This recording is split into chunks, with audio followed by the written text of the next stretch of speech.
Well, gang, just a few seconds to go before we launch this. I'm not really sure how to start. I don't know what I'm supposed to believe in anymore. I don't. I don't have anybody showing up and talking to me.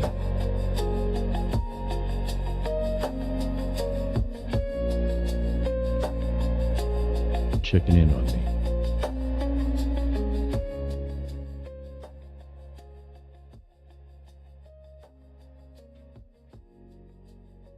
And here we are, live at 11 o'clock. Monday night, May 25th.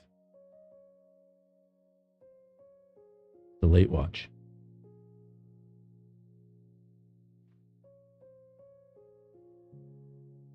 Yeah, the question is, what do I believe in now?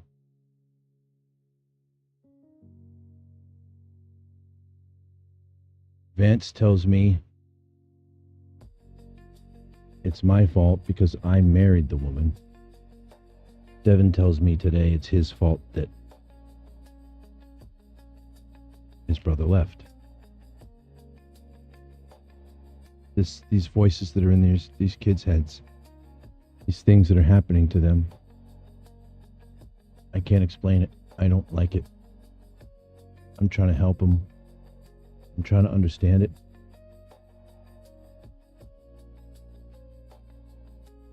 I keep laying out the groundwork for what I think is going on, how I think they can approach it.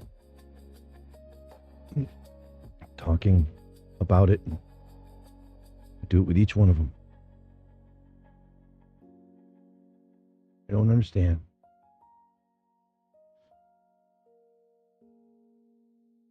Sometimes people that, I mean, it sucks because the type of guy I am, I pay attention to so many details, and I pick up on so many things that some people don't pick up on.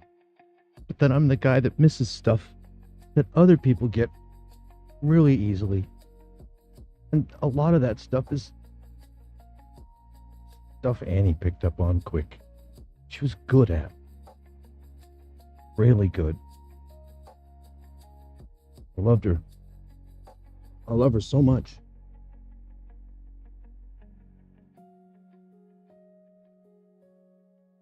Nobody really understands is that I haven't changed at all. Not one bit. I've gotten angry. I've gotten upset. But it's been righteous indignation because these things don't make sense that happen. They don't. Now, we're not talking about her doing crazy, wrong things that are hurting our family. But some of it was like, why isn't she paying the rent? What's happened? How have you forgotten? And what kind of excuse? Are you just forgetting and then lying about it and making an excuse and saying something else? But because not paying the rent, both you and I made the same mistake. It's like, did you think you paid it and it wasn't there? And what was going on with the money? And why was it being spent? Where was it being spent? Where did it go? And we sat so confused all the time. Did you really want to be with me at all, Annie?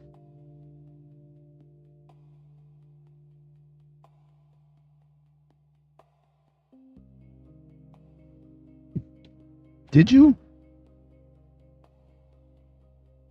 What do you want me to believe in? That you love me with all your... Well, I can't say, because that's, we're supposed to love Yahuwah with all our heart. I mean, we get caught up in saying that. We do. We get caught up in saying to our wives and our husbands, I love you with all my heart. We say it to our kids, I love you with all my heart. I know Yahuwah doesn't get mad at us for that. Because we're not lying about how we feel about him. But goodness gracious, Paul is right. Paul is really right. We don't seek him like we should. I'm so hurt. I'm so distressed. I don't eat and I don't sleep now. I've had only a few bites of food all day because of what's been happening. Days just the same cycle every day, and his heart is breaking.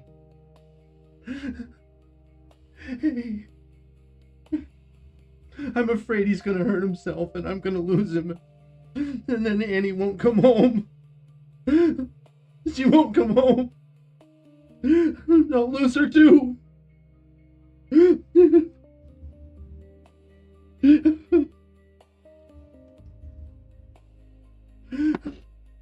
I have two people tried to unalive themselves, and it's because neither of them see each other clearly.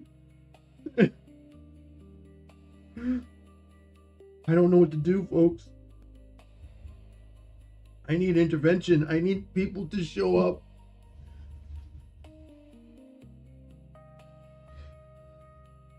This is real. I need real help.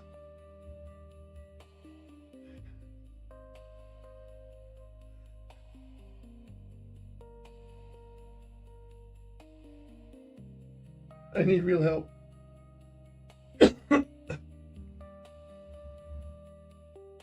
I'm in this state of constant prayer where I'm just asking him for understanding, asking him what to do, asking him to do something.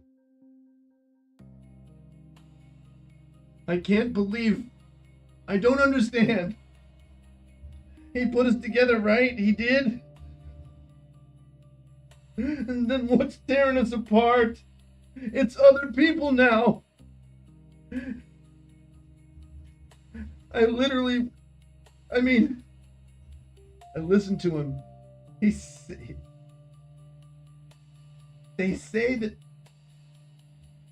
when they tell me what's going on, they say that I said this and I said that, they're telling me things that I'm not really saying. I listened to the recording. As we were streaming, I listened to it back. I ask, what is this aggro? It's like the kingpin of aggro. It's the number one.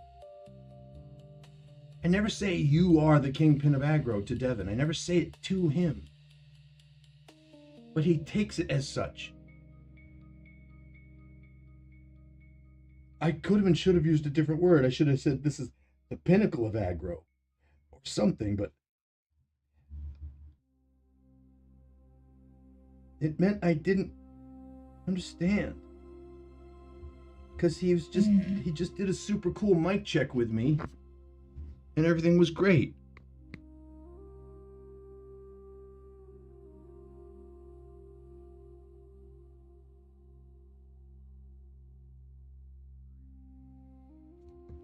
I can only assume I'm back. I get really sick when I go to the bathroom. Using the urinal causes great distress because toxins leave my body.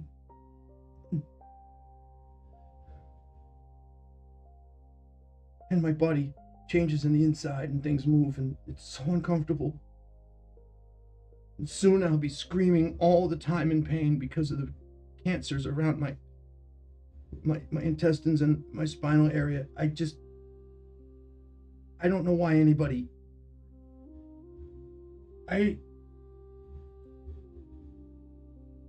This is so wrong. She should be advocating for my health care. She should be. I was always crusading for her. Every little thing that she thought was some sort of weird fight between us, it was me crusading for her. Because she was tossing out these things and saying, like, she would defend herself in a conversation and say, but what about this? And then it would be her revealing that a previous thing that was talked about was back to being misunderstood again. And this is what hurt us so much, She talks about rehashing, but nothing was ever actually reconciled and finished. We never got through anything. And that's why I reached out to the church.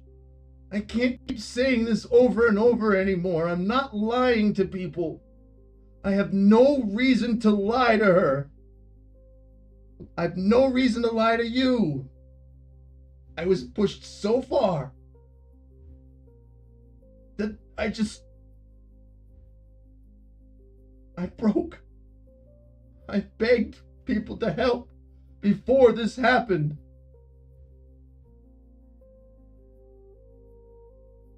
She pushed, she lost control, I lost control. And we're paying a heavy price for it. But now I'm supposed to believe maybe she never loved me. Maybe. She never loved me? Now she's going to say that's not true. Well, if it's not true, then don't I have redeeming qualities like you asked of me? I said, yes, you did, but that's not how this works. You don't go up to a judge and say, hey, judge, I know I committed this crime, but don't I have good qualities? No, you have to fix what's wrong. You have to say, okay, I screwed this up. I did this wrong. I should have did this. But all you ever did was tell me it was my fault.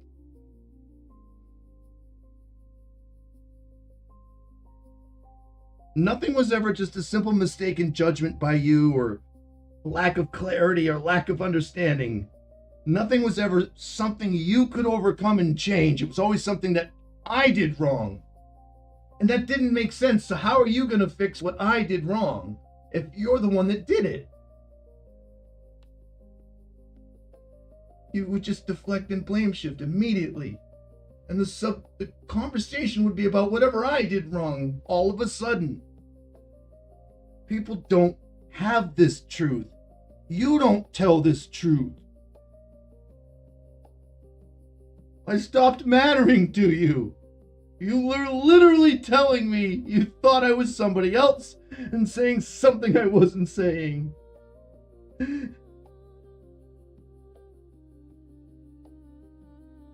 I would give anything just to have you see that. Because look at what you bring to the table. Now imagine if you were a wonderfully repentant, righteous, loving, kind woman that didn't want me to stumble more. I know I'm a screw-up. I know it. I know I'm not perfect. But you're the one that kept learning all those horrible things. Oh, you think I'm perfect. See, you're saying I'm the only one that's deficient. I was never saying that. The same thing's happening to Devin. He's literally telling me things. He's literally saying things that I'm not saying to him. No one is telling him that it's his fault. But it's what he feels. It's what he thinks. It's what he believes.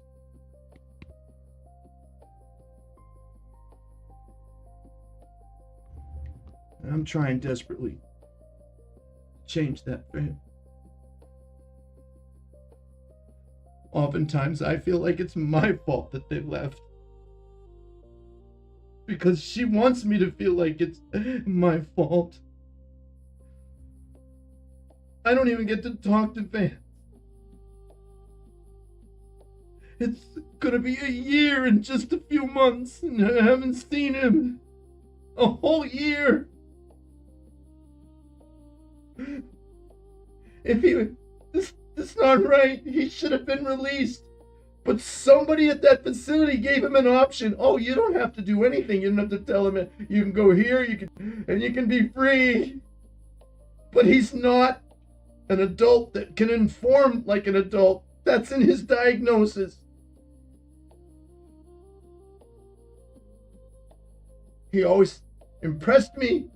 He always made me understand that he could solve problems if he really, really tried. Maybe he's okay, but I don't know. I'm sorry it took so long, Vance, to set something up so I could just press a button and talk to you. You were here and I didn't talk to you. But when you came and I talked to you, you didn't want to. You didn't want me to lead you through those few things you kept getting wrong. The need to weigh things out a little bit more properly before you assessed, before you determined whether or not you knew what was going on. You really needed to make sure you did. And that's what I cared most about. I wanted you to be assured, not falsely confident. You kept saying, I know, to all these things, but then you would reveal that you kind of didn't know. And I wanted to help you so much. I wanted to get you help so much. I wanted to help you so much, but she kept telling me.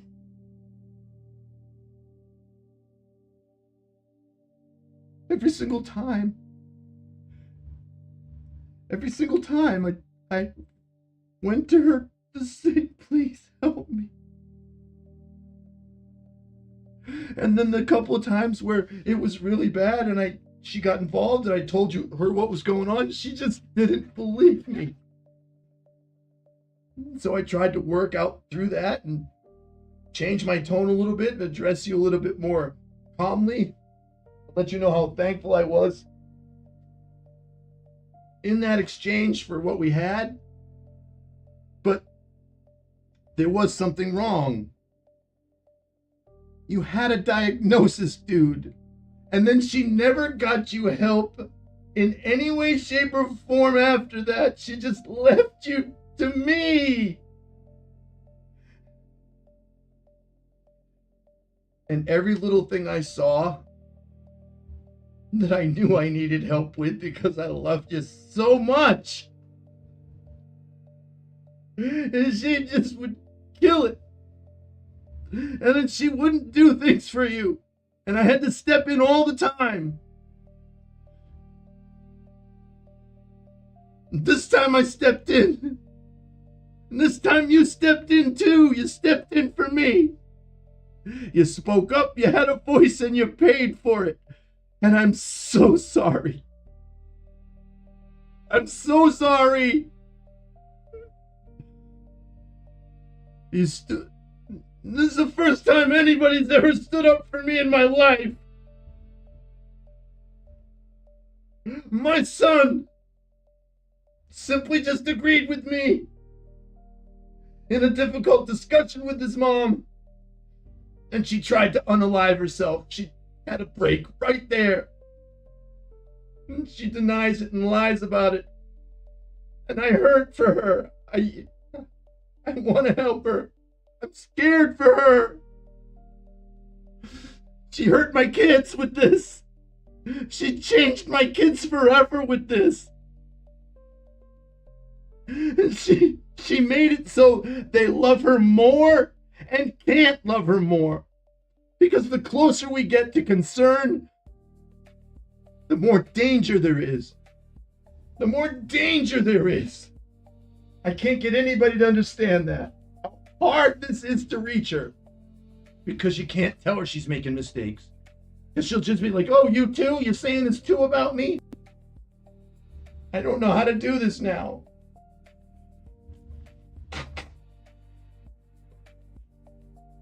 That's why I pray all the time. That's why I'm praying somebody shows up to talk to me about this.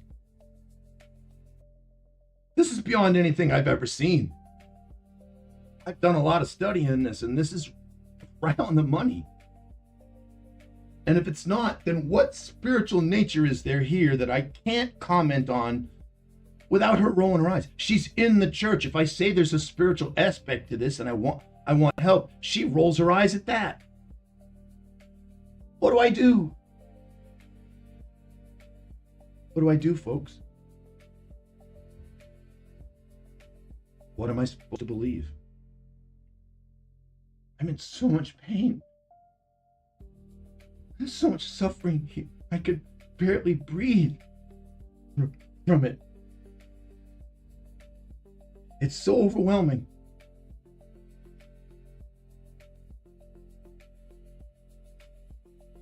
I'm going to perish and I'm going to pass in this house. He's not going to know what to do. He's going to build up all this resentment. He's going to be filled with so much sorrow and pain and suffering with no one to talk to at all. It's going to have his brother Adrian, and his brother is just going to look at him with his loving eyes and hold him, and he's not going to be able to tell him it's okay. His older brother won't be able to tell him it's okay. Devin will have lost his mom. He'll lose his brother, and then I'm going to perish and die, and he's going to lose me, and the kid's going to think it's all his fault. And someone needs to help me now. They need to help me with this precious boy now. I got evil neighbors upstairs that just bang and cause trouble every time I raise my voice because I want justice. Because I want the truth. Because I want to stand up for what's right, and I want the crap to stop.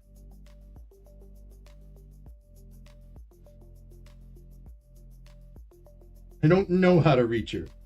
I don't know how to touch her. I don't know how to impress upon her when she does these really weird things that teach against truth.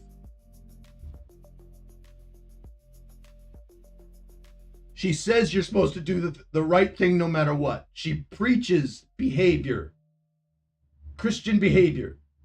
But where is it when all of you stumble and struggle? When you inadvertently cause someone else to stumble and struggle, when you think you know what you're doing and it turns out you didn't think it thoroughly, and you've hurt someone, what do you do then? Do you tell them you're sorry they feel that way? You're not sorry you did it? You're not sorry you did it? You're just sorry they feel that way. That's not love. That's not understanding. That's not compassion. That's not empathy. That's not caring. You're in a marriage with me. You have children. You don't get to act like a child yourself, preach to them adulthood, and then act like the child when it's supposed to be on display. You told that boy he was supposed to figure out everything on his own. Really? Is that how you did it? Is that how you did it, Anne? It's not how you did it. You didn't figure all this out on your own. And isn't that the exact same thing you can't tell me that I introduce a context and I ask a question knowing what I mean by the question, and then you tell me that I didn't mean that when I asked it. You can't tell me that. That's not how that works. That's how you change that whole story. That's what your problem is, Brian. You come around a corner and asking a question, you expect us to know the answer. Well, that's how that works anyways. But you don't get to do that.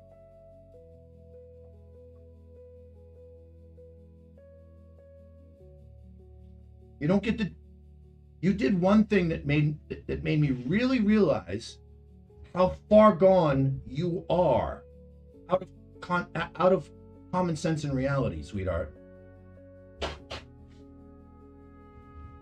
If you were to come up to me and ask me a question, okay? And I said to you, I don't want to argue with you. And I start labeling your actions as argument when they're not, when you're just asking me a question. And then I say, okay, because you're arguing with me, I have the right to do what I want now. Now, do you see what I've done? I've changed the definition of what you're doing, and I've decided to say it's arguing. Because I've done that, I've now given myself the right to shut down the dialogue and walk away from you. But you weren't arguing. You were just asking a question. Now, I would ask, would that be fair for me to do to you? Would it? That's what you do to me all the time. I explained to you in the example that was Gus, our superintendent. I told you you do this. You do what he does. He showed up at the door. I couldn't let him in because there was a rumor going around, a rumor about you and me. And I believed that either Mrs. Riala or he was the spreader of this rumor. And I wasn't going to be able to have him in the house. And I was very uncomfortable if he was the person that was going to be lying about my family. So I asked him if he was that person. Now, that's not arguing, that's asking a very direct question and wanting to know the truth. But because Gus labeled it as arguing, he then believed he had the right to shut down the conversation, treat me poorly, claiming I was arguing and doing something against him. That's what you do to me. You change what I'm doing into something I'm not doing, and then you force me to defend myself and prove to you I'm not doing it. And then when I try my very best and I can prove I'm not doing it, you then say, oh, so you wouldn't do this thing? So you're looking for a reason to be upset with me. Not that there is one, it's that you want one. And that's what you end up proving. I end up showing you this, and then you get even madder at me. Why would you want to be mad at me at all? Why do you need to be mad at me? I'm not mad at you. I get upset at the things you do. And then your behavior afterwards is what causes all the trouble. It's the same thing with your sons. And why do you think your sons act that way? Because you didn't behave the right way. You blame shifted, deflected. You pushed everyone away. And now you're running. And it's not right. It's not fair. I'm going to die in this house, and your kid is going to be left destitute with nothing. Because you saw to that. I don't want to attack you, darling, but what are you doing? All you need to do is stop and come home. You were supposed to speak to your so-called Christian friends, tell them the truth. And we were all supposed to gather around this family and restore it. That should have happened in the first week after you left, and now it's almost been 2 years.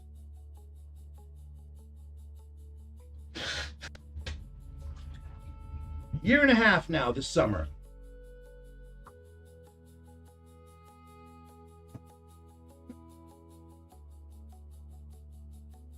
Not right. But this is all I got.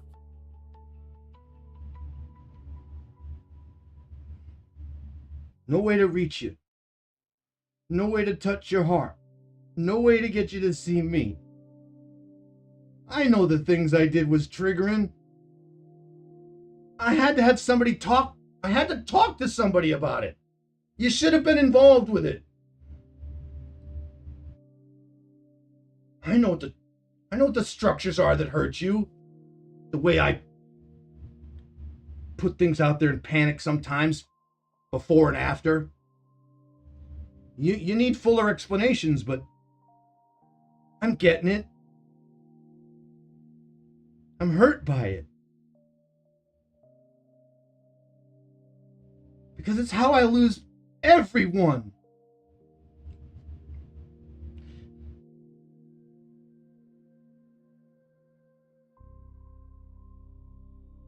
I gotta look at the conversations with Ed. I gotta look at him and see how I lost him. What am I saying? What am I doing? Because if I don't know I'm doing it, I need to find out.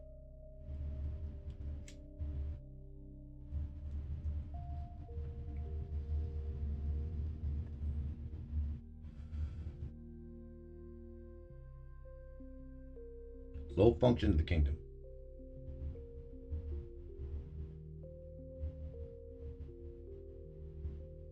When his sin is gone,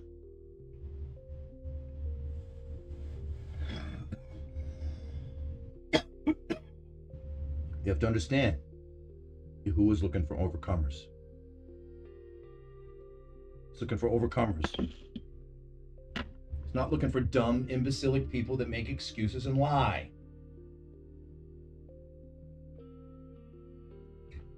He calls you names, right? Yahuwah calls you names, calls you out, says clearly if you are a certain way, you are this, you are that.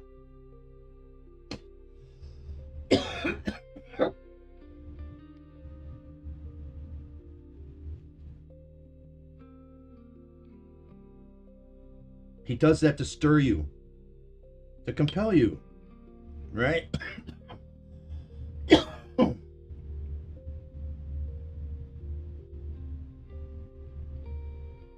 So sick.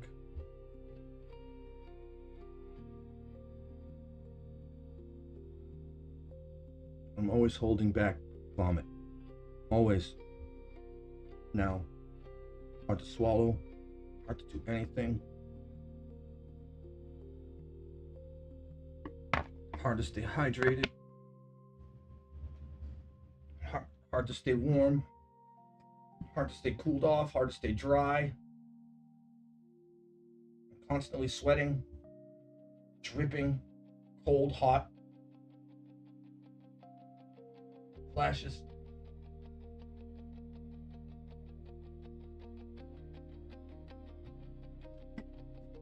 Where's my loving wife caring for me as this happens? There's several elements of this that I can't blame other people.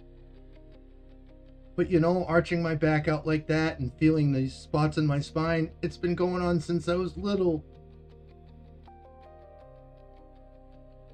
And the first issues where I had to get in the tub to make myself feel better happened before I met her. I came out and she had a trundle bed that was set up a little odd and it hurt my back, and I went to see a doctor and he told me it was nothing, and it wasn't nothing. That doctor, it wasn't nothing. It's the same two spaces in my spine and my body, by my rib cage in the back, on the right side of my body, and lower left near my kidney, and right around my spine. The same places all these years. And then for so very long, I mean, you have to understand, some of this stuff is not really becoming questionable until now. And it's scaring me. Because for years I didn't have insurance. When she moved from William O'Connor to Birch,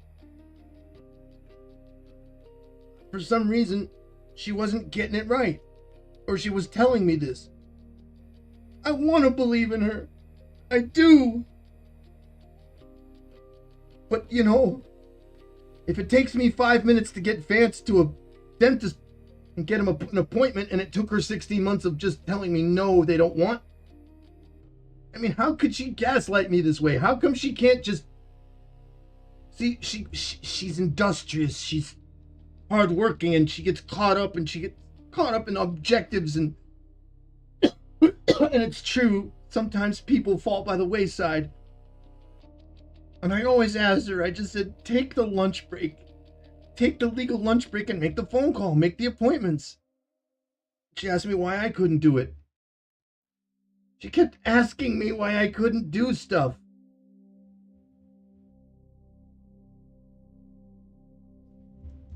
And I kept asking her, how come you keep forgetting that I can, but the ADD makes it harder, so I defer and delegate certain things to you, my love. Things I know. Don't you love your boy? Can't you make an dentist appointment for him? I can, but I forget for different reasons.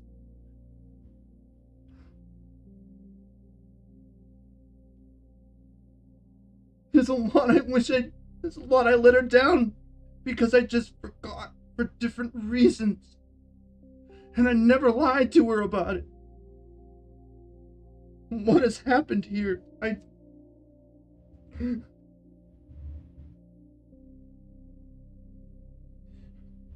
I needed things to be gone through. I needed the house to be decluttered. I needed to make a space because our boys were becoming men. And if they were going to live with us, we needed to have like adult spaces for everybody. Change clothes and get ready and feel like they were men, not boys trapped. I kept telling her what they needed. You need to show them how to do these things. Instead of handing them these things, you have to teach them how to fish. I'm teaching them, you have to reinforce it. The other stuff you're doing, you have to teach them too. I'm teaching what I teach, what I do. What you do, you have to teach too. You have to teach it so they can do it. And it has to be consistent. So they all can do it together. So we can be a family together. She forgets the truth. Yeah, remember the thing about speakers? It's the same story. She screams out, That's not the way the story went. I just wanted help. Yes, Anne, you did. But that wasn't what I was talking about.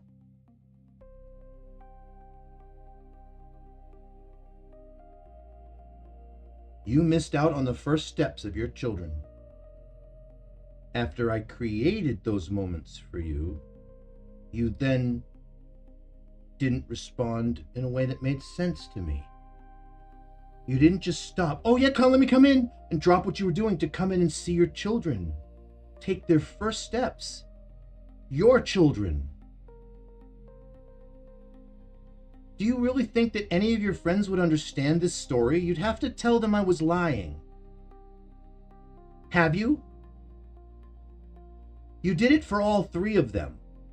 All three. I purposely gave you the moment. They took their first steps in the home with me, and I wanted you to have them. So I loved you. That's how I treated you. You didn't recognize that stuff. That's the stuff that didn't come back. That's the stuff that made me, me. That you didn't see. That I stopped giving to you because you just didn't see. You didn't accept it anymore. When you told me that you didn't have the time, that you wished you had the time to spend with your family, I took that seriously. And David, it was my priority. It would not mean that I took over for you. If you wanted to spend time with the family, as a family, that would be me being included also. So if you're asking me to help you figure out a way for you to spend more time with the family, there's lots of things we could do. Of the realm of the help you needed, this is why conflation is important and it hurts our conversations. Yes, you needed help, Anne. I know the types of help you needed. You needed all types of help. Nothing wrong with me taking over and stepping in so you could take a break. Nothing wrong with me doing the whole thing so you don't even have to show up. Well, that's what having a license and being able to use the car was for too, right, Anne? So you didn't want me to do all of these things. You wanted me to do some of them. So when you ask for help, what are you talking about? You're talking about specifics. Well, so was I. You asked for more time with the family. I'm part of that family. That means I teach you how to maximize the time you spend doing whatever you're doing. Taking over is not that type of help for that moment. Do you understand this, sweetheart? The type of help you need for those moments is that bell pepper stuff. That stuff I teach you techniques so you're not there all for longer hours, longer minutes, doing more travel, more this, more that. It's reducing all of that. Maximizing the effort through efficiency, not convenience. I just taught you one thing, and I taught you how to apply it across a few areas in the kitchen, like cleaning as you go. Your son found out it was all true. Everything I've learned. But that's the thing. I learned these things. I was in a place of arrogance and not knowing these things and before. And I had to learn them. That means I had to agree that I didn't know them, that I must know them, that they were important to know. And then I assigned myself to the task to learn them. And then I assigned myself to the task to learn why they were important, why it was right. It was not opinion. It's what worked. It's what's best.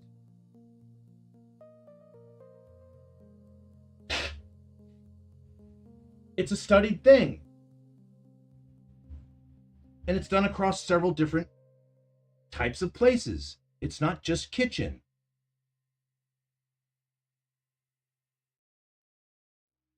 So I introduced this concept to you, and you said in that moment, if you're so good at it, do it yourself. This happened. It's not the same moment that you're saying you just wanted help. How could it be? How could it be the same moment? It can't. Because if you were talking about just wanting help, okay, that means you're talking about another time you're wanting help, not that moment in the kitchen, because that moment in the kitchen is me saying, hey, try this. This will get you out of here faster. So I was showing you something that I did better than you, right? And that's what you got mad at. If you're so good at it, do it yourself. You got frustrated and you stomped off. You didn't need to do that. I didn't understand it. The behavior just popped. It happened.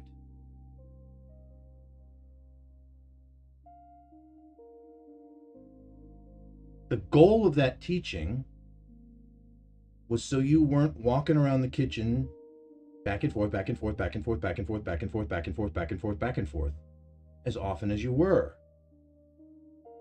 Cutting down on the time you spent in there, in the jobs, so you're out of there faster. People think I was telling you to work harder. No, I was telling you to work smarter. You had the attitude. You had the attitude.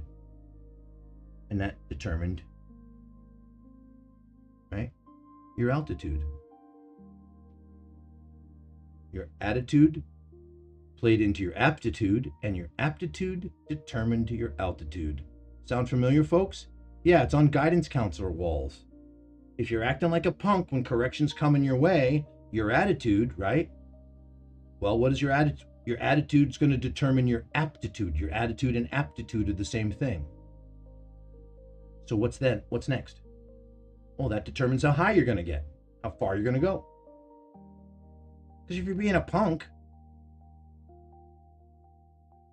weird conditional punk, whining about your feelings, I mean, it's one thing to lament about us and have sorrow, but if you're just asking people to give in to your feelings, what's that all about? Yeah, Anne, you needed help, but you said you wanted to spend more time with your family. I'm the family. So if I teach you how to get out of the kitchen faster, then we are together. If I stand by your side and we do it together, then we are out of the kitchen faster. There was a lot of ways you could have handled that.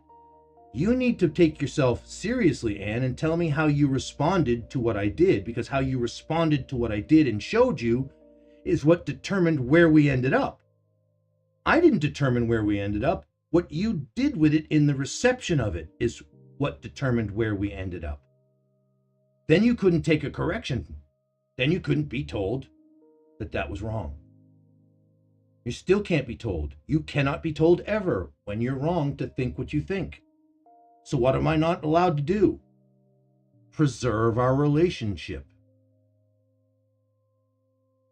you are allowed to twist it and turn it and label me as you see fit. And if it's not correct, I don't have the right to stand up for myself, because your opinion about me matters more than my own opinion about me. See how kind of weird that is? I don't understand it. Your child doesn't understand it.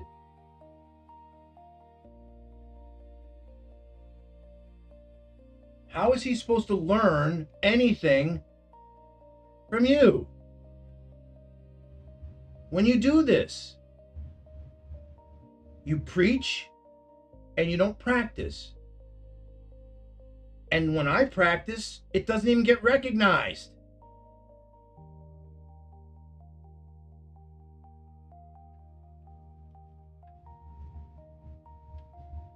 What am I supposed to say?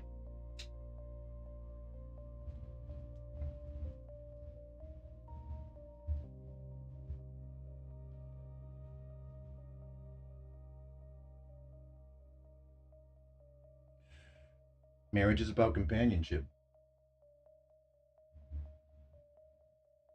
I should be able to come to her and tell her anything.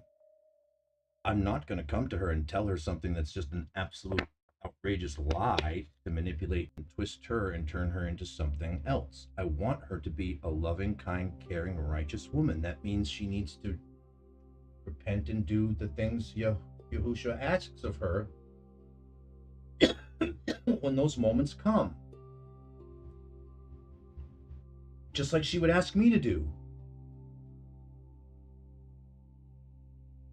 No ego, no anger. Sure, you might have a little flesh in the way, but you have to get over it. You have to get through it together, because you're together.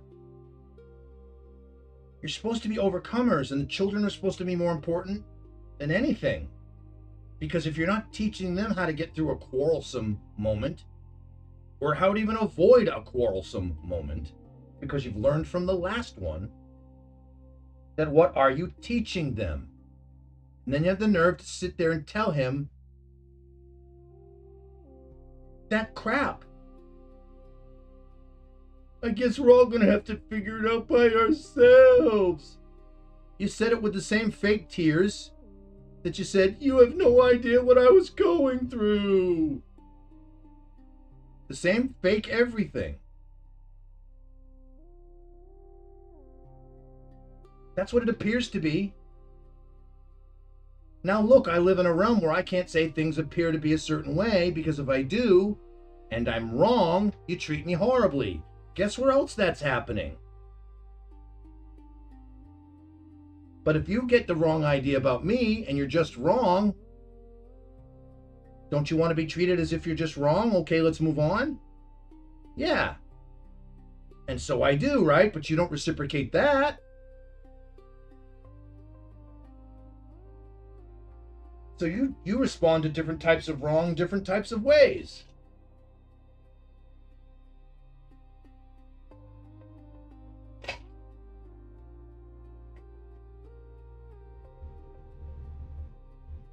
If you make an incorrect assumption, Anne, do you want to be thought of as a loser or a jackass or anything for that?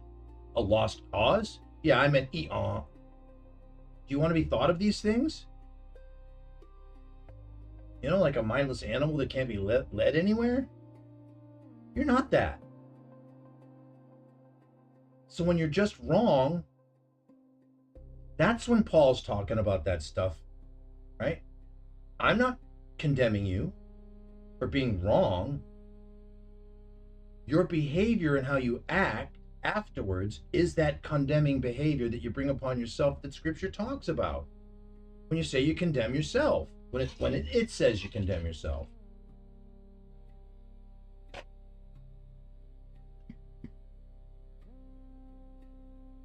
Paul says harsher words to people and says he doesn't condemn or judge. That's the Father's job, right? He also is not married to any of those people, so he's got a different viewpoint. I'm married to you. I have to live in a space with you. I have to share a domain and a life goal or a life journey with you. I'm accountable to you. Are you not accountable to me? Should you lie? Should you lie? Should there be a reason for you to lie to me? You have told me directly that you would not like it if I lied to you.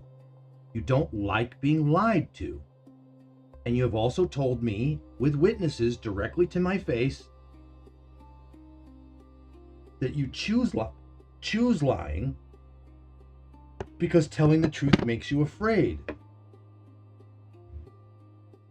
Telling you the truth, Annie, should make me afraid because you never use it to help, uplift, edify, bring forth, seed. You use it to hurt. For example, a particular type of action I spoke of, and I said I would never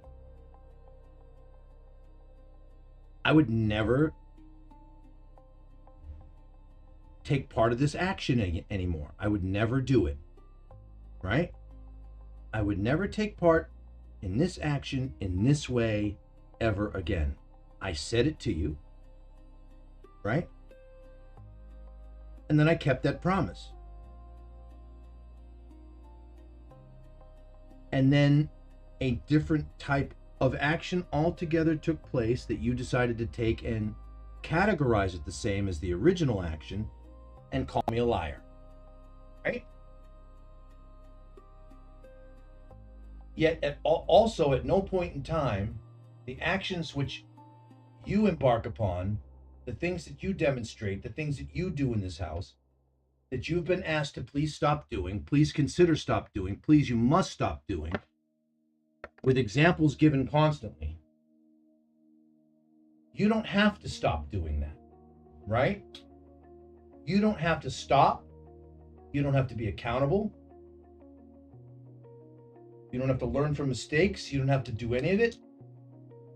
Everybody else is supposed to dance around when we offend you or bother you, but you don't ever have to put the effort in to make any changes. So do you see, Judy? That's reconciliation, right? So what are you telling me, Judy? What if she doesn't want to reconcile? Miss Arelis, she has never reconciled. That's why she's still repeating the same underlying core problems. The surface value issues are often different. Sometimes they repeat. But the reason why the stuffs keep happening is because she doesn't respect, regard, and resolve the why they keep happening.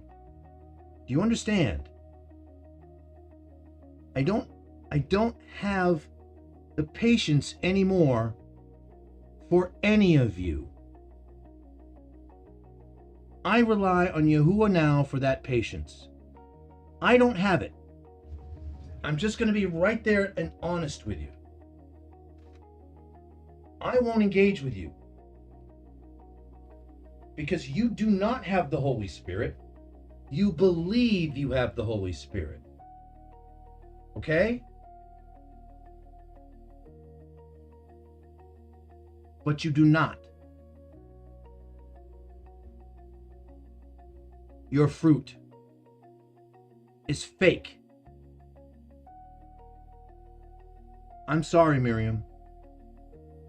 I hope you understand me, Miriam, that I have to call these people out because it is what it is.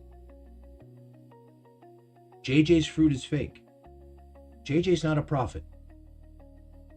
He came after my family, and he told me the reason Devin's under attack is because I'm under attack. Now, he may elaborate on that, but he hasn't. And it doesn't seem like it's touching and loving because he should have been touching and loving in his, instead of poking and prodding and designing his statement to stir, just to cause strife. It's striving. And he should be ashamed of himself.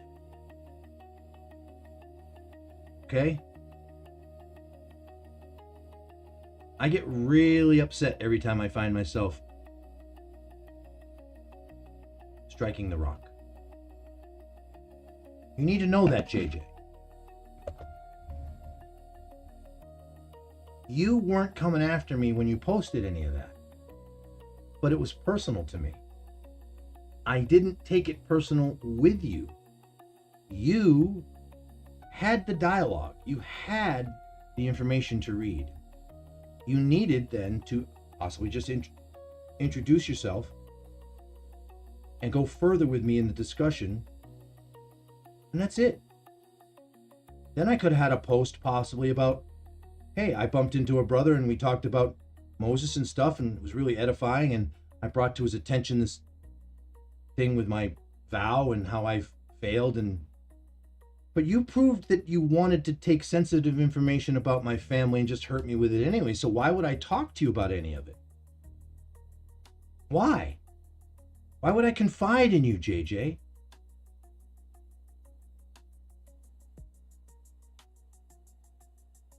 I mean, that's why I like a guy like Matthew.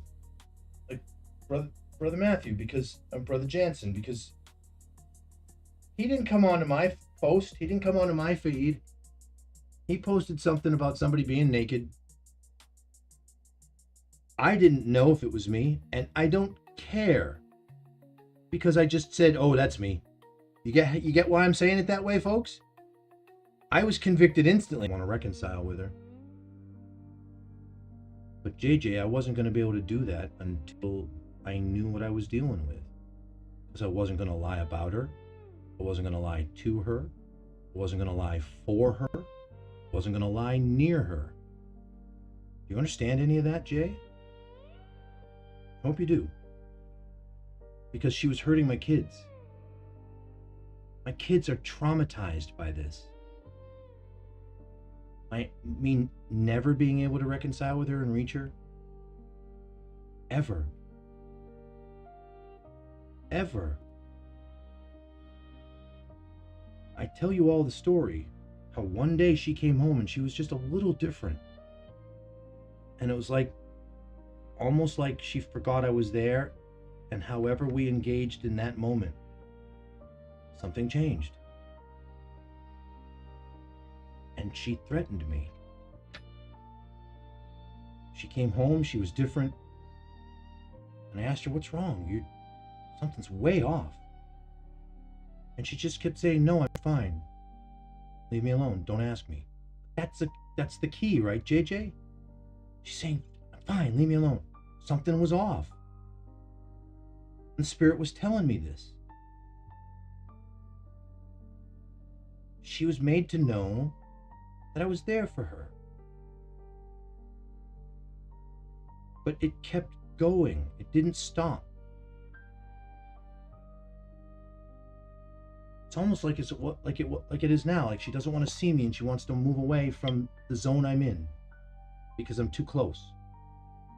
It's as if she really, really, really didn't know what she was getting into when she brought me in her life. And now I'm there. And it's sinking in reality that she's living with this dude. She spoke with me once about decompression time. About when she would come home from work. Kitty. She would come home from work and she would need 45 minutes to an hour plus to just kind of be chill. Because everything was overwhelming her from the day. And I didn't take that to mean anything really seriously at first. I didn't know what it could have meant. I didn't know what it should have meant. But I cared for her. Hi, baby. And then I think in that moment when she came home that day, and this is the Yah's honest truth. This is the honest truth. The Elohim's honest truth. This is the truth. It's like today, I hurt for her today. I yearn and I long for her today. And she came home and it was like, she was kind of startled. And she asked for that time. she had been asking for that time again.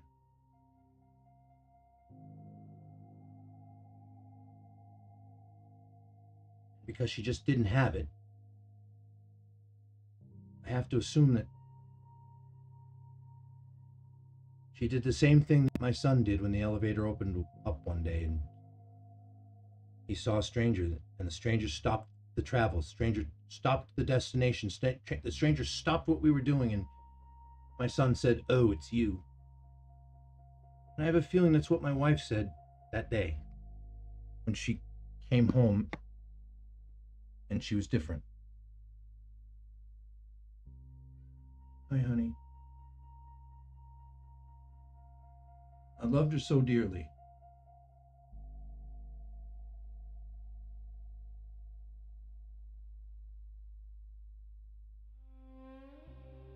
I did everything. I went down to the hardware store and I bought stuff to fix up the apartment in certain places and clean certain areas out. The dumbwaiter and the sink. And that's when it started. I have to tell the truth.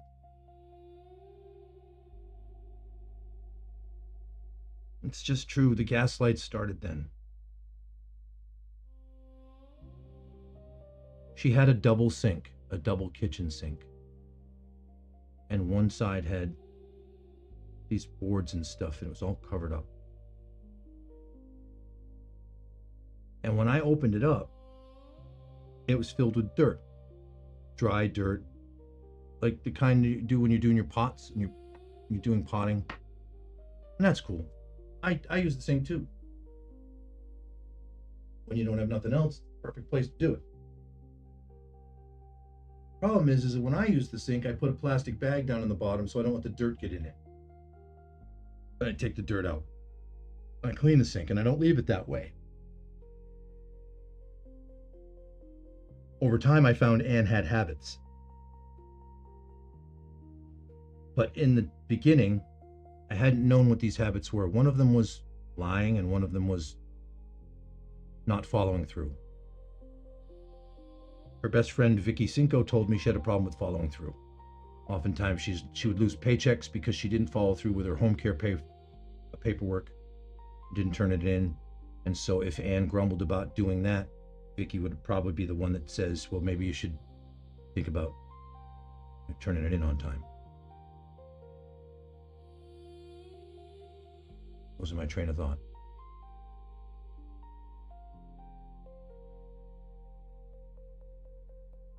Anyways, so she tried to tell me the reason why the sink was filled with dirt was because the neighbor used it to do their plants or something, the neighbor did it, and her sink backed up and filled up with water and et cetera, et cetera. She's trying to tell me that it's an end result action of something the neighbor on the other side did, and the pipes connected and, the drains and bubbled up in her sink. She's trying to tell me a plausible lie.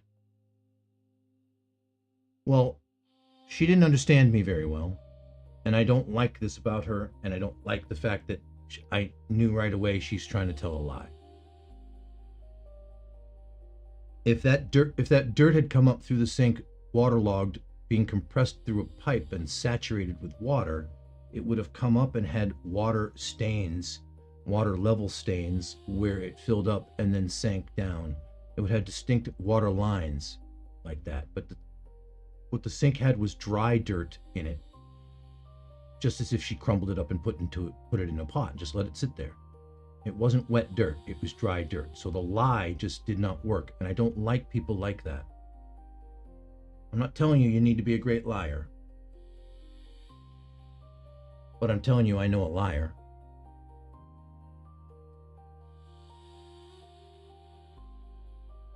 And I said, this is not possible, Anne. And that's the type of lie she would tell me. That's the type of story she would tell me. She would deflect and blame shift so I wouldn't think poorly of her. And that is the Filipino way. Oops, I did this. Well, let's come up with some sort of story that deflects it away so they don't think so poorly of me. That's what you're all seeing. That's what I lived with for years, until it all caught up with her. And she couldn't keep telling me these stories. because I'd start saying things like, well, that doesn't make any sense. And I'd walk her right through it. And she'd get mad. And she'd stomp off. And we're talking 18, 19 years ago. Same behavior I'm seeing now in other people. And her still. She doesn't like that I unravel her lies. I'm not a liar. I've been set free from that. I lied about marijuana with her back in the day, before 2018. That's part of my repentance event. She says I'm forgiven for that. We don't know what that story is anymore. And I lied about a woman.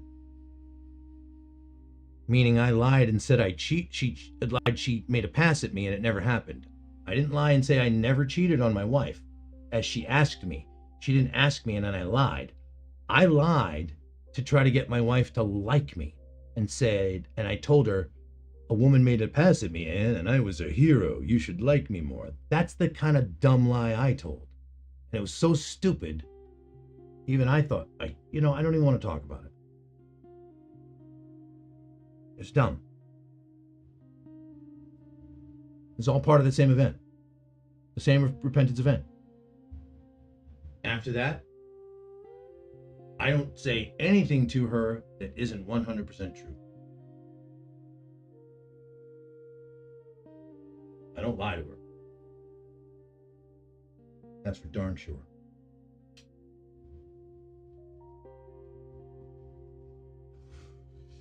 Like I said, though, I never did before. I just told dumb lies about the marijuana.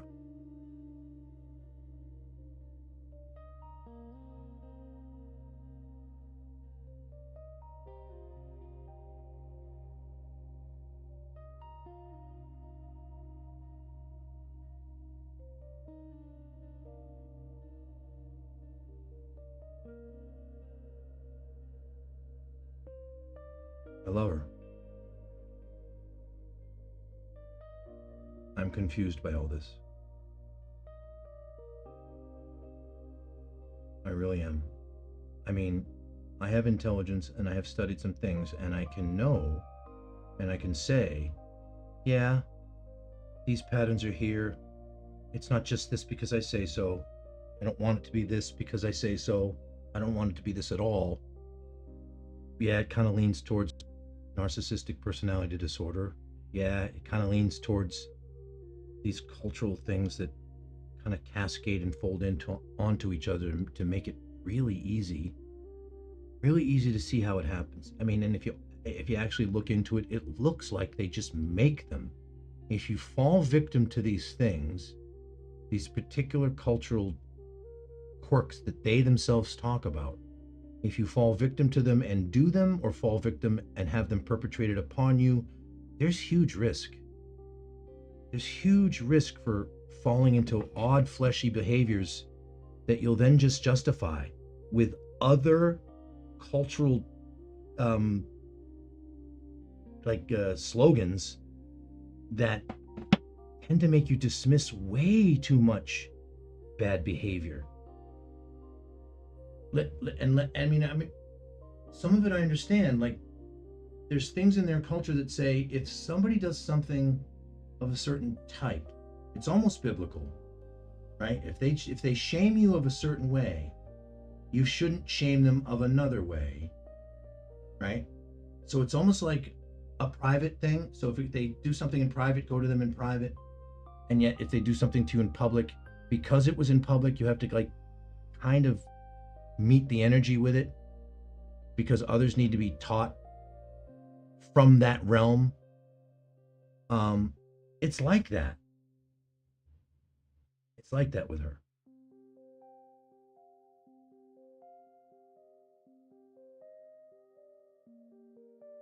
I try to reach for her all the time, but something just would go, yeah, but what about you? I mean, don't you guys hear it? I mean, I don't do the internet. I don't do the social stuff. I don't do the whatever podcast anymore. I can't watch Andrew Wilson and the debates. I can't get involved with a lot of this stuff because it's angry. It's not directional. It doesn't help people focus.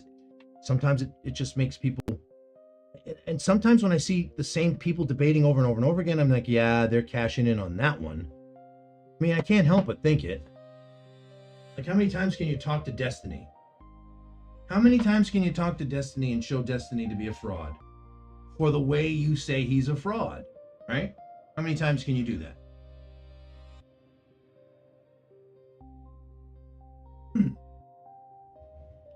So, rambling and ranting.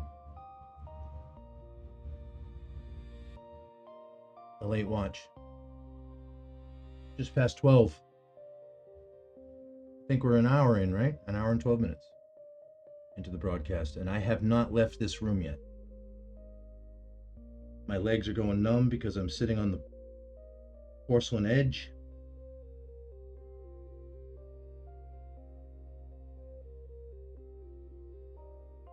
As I pray for my Tamsulosin to do its job. And I can leave the room. That's code for prostate. Yep, I got a grapefruit prostate. I got cancers all over me, riddled. Got diabetes, a busted up spine, the neuropathy from the diabetes plus the busted up spine. Then not getting the PT I needed, so my body's gone. And now all the stresses and the turmoil and the fighting and the weirdness. The weight, the heavy weight and burden. I understand. But it's because I don't want the garbage anymore, right? Isn't it?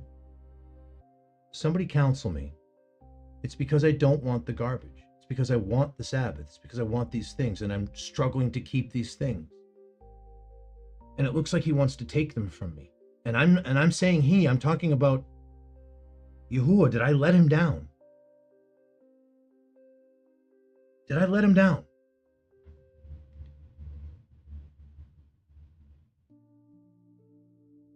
Once I thought I had a path. I mean, Pastor Jansen's right there. So on the one hand, I say, oh, great. Finally, a guy I can kind of listen to, and he's right along my alley. He's saying the same things I'm saying and believing what I'm believing and knowing what I'm knowing. Just knowing. It's just a knowing. Sometimes I can't explain it, like a lot of you. It's just knowing. That's how we came out of it. It's how we were drawn. So on the one hand, I see that guy and I'm like, okay, there's hope for me, meaning there's a teacher.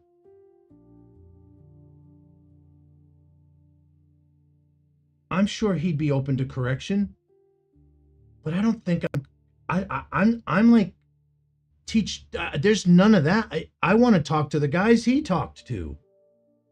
I'm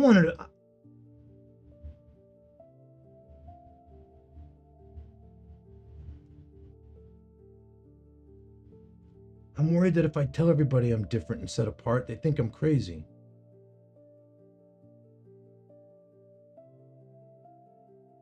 I'm worried if I tell people I see things in them that they'll think I'm crazy. Because I do.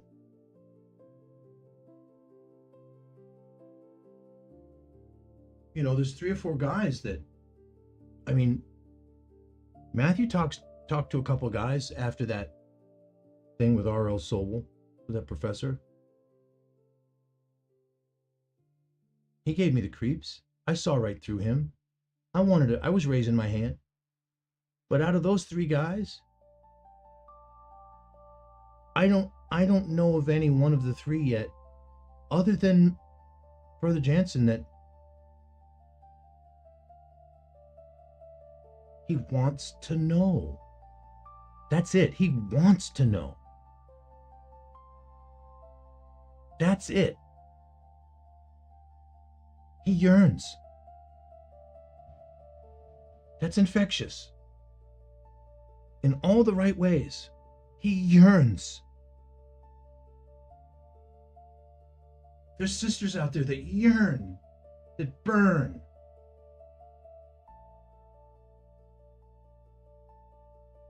They lament. They wish the kingdom was here now. They wish people would wake up.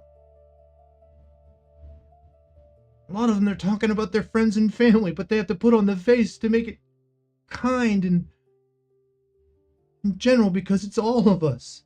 It's all of us.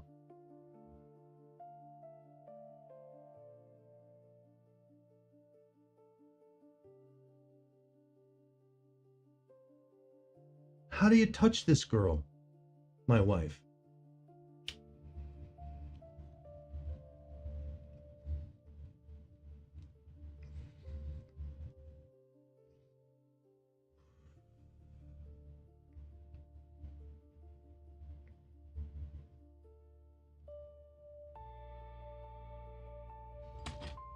The testimony of Yahuwah is true. What he does to you is true. How he leads you, where he takes you, is true. You think he won't take you on a false way? Let me explain that to you, folks. You know how many times Yahuwah introduced a false way to me so I could study and show myself approved? You get it? I talked to a guy named David Rudgos once. He's a member of Bethel Baptist Fellowship. That's Brooklyn. And he told me straight up,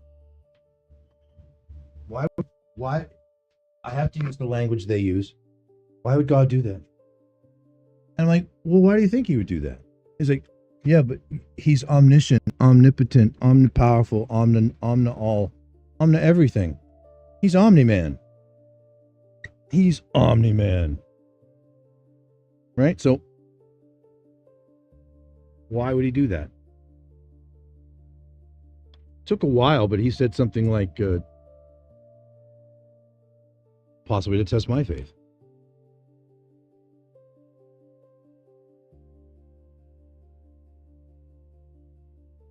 But I was like, you guys know Abraham, right? You know Abraham, Mr. Rutgos? Now, I was sitting right out in a vehicle in front of my house with this guy after, I guess, maybe we went for lunch. I don't think we went anywhere. I think it became difficult. As often it can, if the word's being mishandled. Oh, I got to look at the numbers. Where are the numbers? So I said, what about Abraham? He says, what do you mean? So I'm like, you know the story, right? And yeah, blah, blah, et cetera, et cetera. Of course, because Mr. Rutgos is a converted Jew to Christianity, to modern Christianity. He gave up Judaism for that.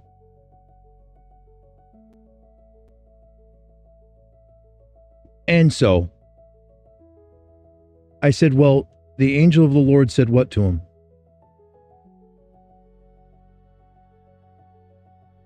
And I don't like talking to people about the Bible this way because most of you want to go chapter, verse at me. And if I don't go chapter, verse, you don't know what I'm talking about. I can't walk you directly into a story of scripture and have you be in it. And I don't understand that. So I got the knife in my hand, right? What am I doing with it? I'm going to plunge it down into my son, right? Angel of the Lord shows up. What happens? Oh, yeah, okay, yeah. He's with the story now. So what did he say to him? And he doesn't really know how to say it correctly. He's going to have to go get the scripture because he can't say it correctly unless he says it 100% accurately. And the angel of the Lord says to Abraham, now I know you fear the Lord. So who's this angel of the Lord? Who do we know it is? Through our relational understanding. Now, we're not divining these things, but we know something. And we can walk through these confirmations of knowing this something by who's Abraham standing next to while things are raining down on the city, right? Oh, and the conversation is taking place. Who's who during that moment? So Yahuwah is great and mighty, and that mystery is beyond and exists in the place I love him. Now I know in part, then I'll know fully. I'll wait for then. But the most important thing with Mr. Rutkos was, now I know. So you see there's clear evidence that something is tested. And of course he tried to say, well, that was because it was Abraham and it was this. And yeah, but when are you not going to go through something? Now, I'm not the guy that says, hey, just flip open the Bible and point, and it's a story about you. I'm not that guy. The whole book's about you. And the whole book's about one thing. And there's only one story in it. And that story is what? Sin is waiting at the door. And you must master it. And if you don't, right? So what's that? Those are actions. That isn't dumping it all on Yeshua's back. It's not dumping on Yeshua's back and saying, you do it. I'm just saved. Thanks, Jesus. That's not how that works. Not how it works.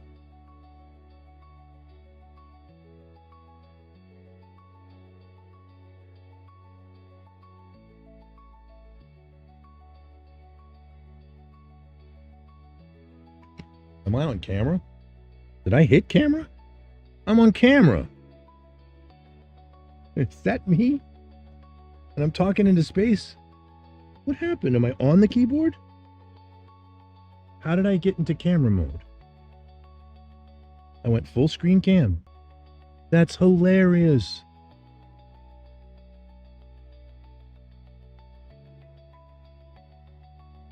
Hi, everybody. I'm just chugging away. I thought it was... Yeah, I'm supposed to be off cam. How did I pop up one? I went... And I must have... How? Did you do it? Did you see what happened? I was crying, coming up with the juice and the... Don't work, do it. Doesn't work, right? That's funny. All right, so... Look at Vance's rabbit. Vance's rabbit looks like he's showing up in a big old hole he cut into the concrete. Into the bricks.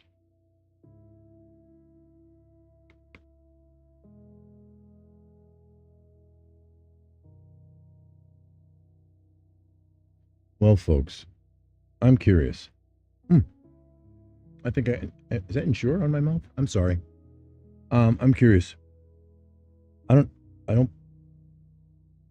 One Rumble. One YouTube. I'm the YouTube, most likely. No, I'm not. Somebody's watching.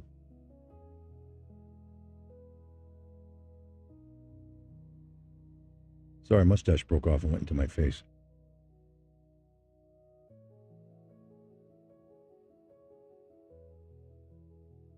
Wow, that's funny how that automatically flipped. Well, I think I want to possibly bring in... I'm not sure how I want to run this.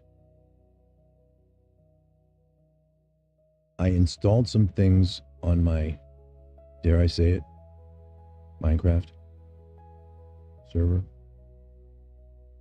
But I wanted to try and do something. We have to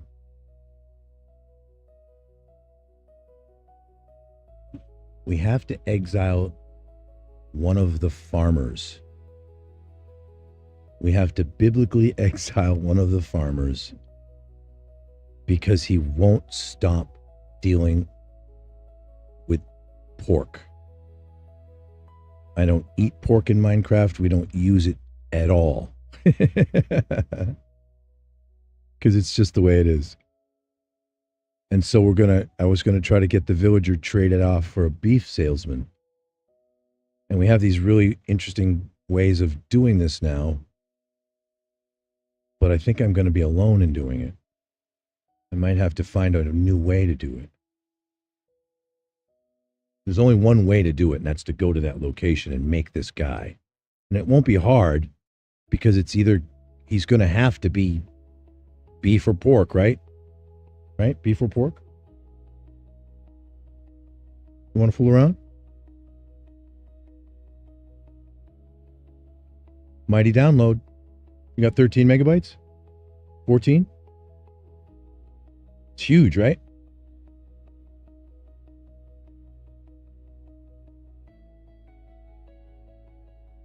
You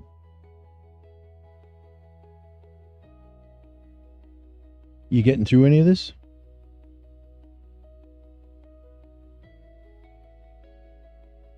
I hope so. I'm not feeling so good.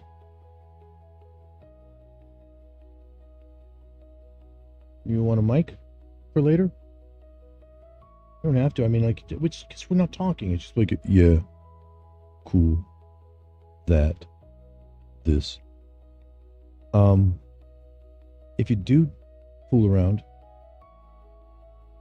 I haven't figured out how to change what I want to change just yet. It's not what I wanted. There's a couple. It's decent. Things are working. But I think you're going to find out the light flickery thing has to change. Or we have to get rid of one of it. Some of it, because now there's a little something going on. When I put the mining helmet on, the whole world goes, and it kind of doesn't do it with torches. I don't think it's the graphics. I'm just talking to my son about Minecraft, sorry. Isn't that weird? I'm on full screen streaming, talking about Minecraft. Let me do something here with this lapel so I can be a little hands-free.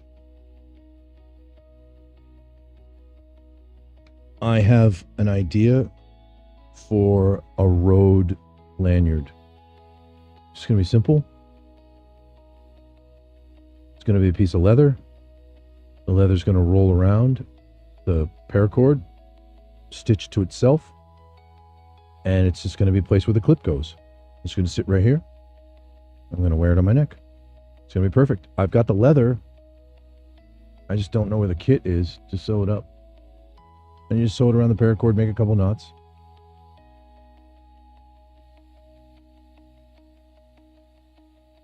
Yeah, I didn't think it was going to happen. Because I don't want to. I want people to know that the streaming thing, gaming,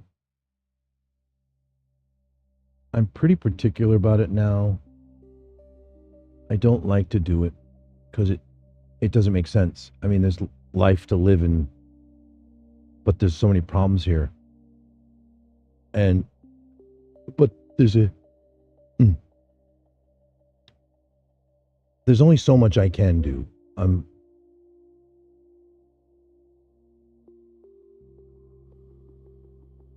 don't want to push her.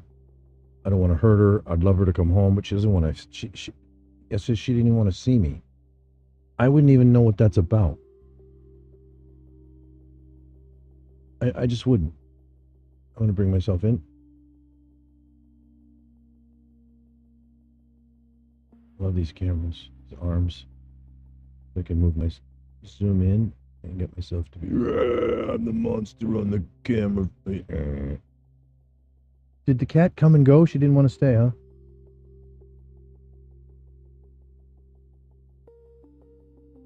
Yeah, I think I popped a little screen on this.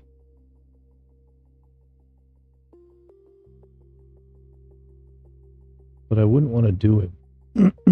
Dribble cam. I think I can just decide that. Ew. What is that even looking at? Ouch. Neuropathy, kid.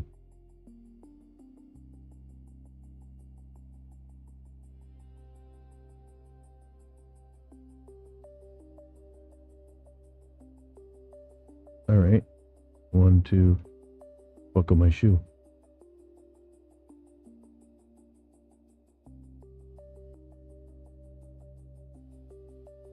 I'm going to cancel that. I'm going to remove that.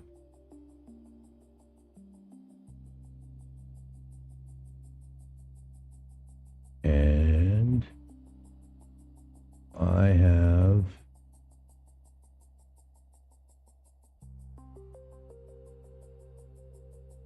I never renamed it. I think it's Overnight Chill.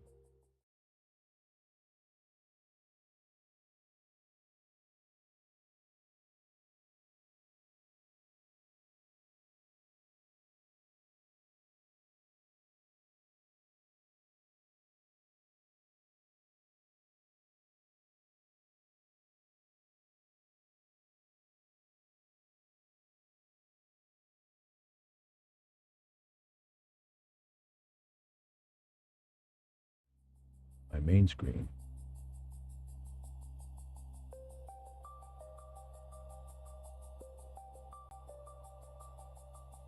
Studio mode. You know, I actually forgot how to do the settings in OBS to say record while streaming. And boy, does it make everything. Dude, that's a big deal. Bogs my machine down. Yeah, I don't even want to do it anymore. I'll just pull the recordings off of YouTube. Just download them. And it's a massive load. I mean, it's a heavy load now, but I can watch the top and it's, I'm 60 frames, 9,000 kbps. That's great, right? No packet loss, 1080p, going for an hour and 43 minutes live. So let's get this window started.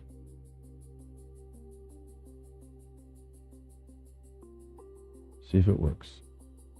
Paste a reference. Shrinky shrink.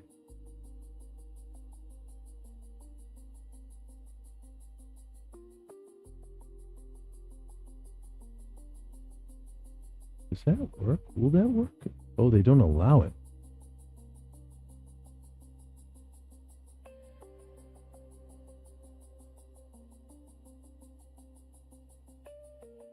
So if I put it down here, right? See? I put it down there. Kind of like the Lampstand area, the New York sign. Make it small. And then I bring the web page over here, right?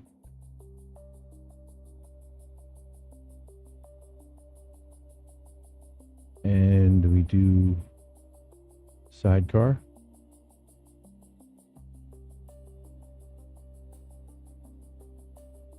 And we do MPV.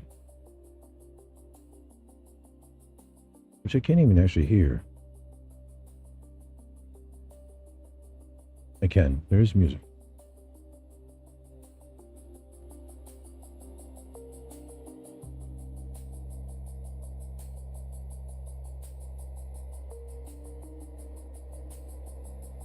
Where is... There it is. I think I'm on screen. Right? We have MPV. We have road.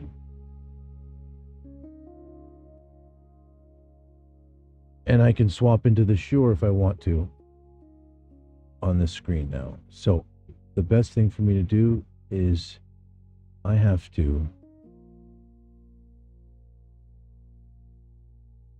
swap out for 1 second to another screen.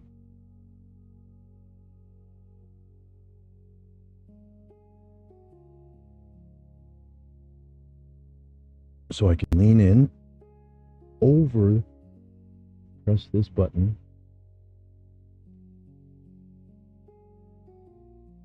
and that brings everything. Here we go. All right. So technically, I'm looking off in the middle of nowhere. Which means I should bring... How do I... It looks retarded.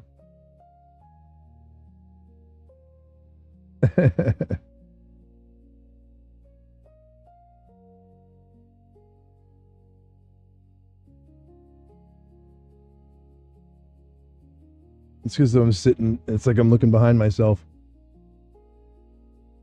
Now if I do this, it's okay.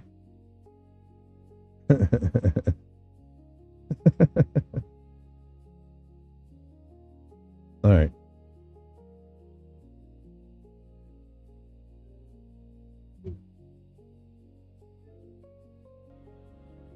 Yeah, this works for me.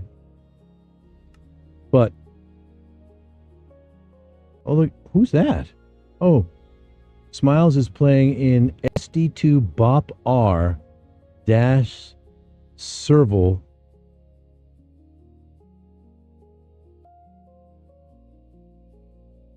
She's playing in her hard... Is this hardcore? It can't be hardcore. Huh?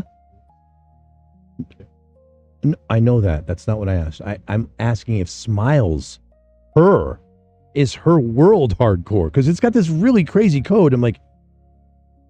And she doesn't play survival. She's playing survival right now.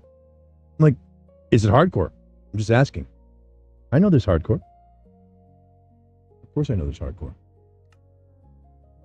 You want a mic?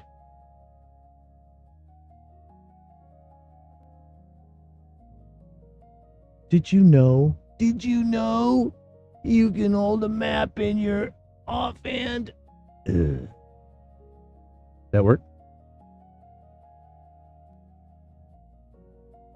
To my bearded brothers, you need to go into my archives that don't exist and see how long this thing gets. I'm at that stage now where it's touching my face and bothering me so much.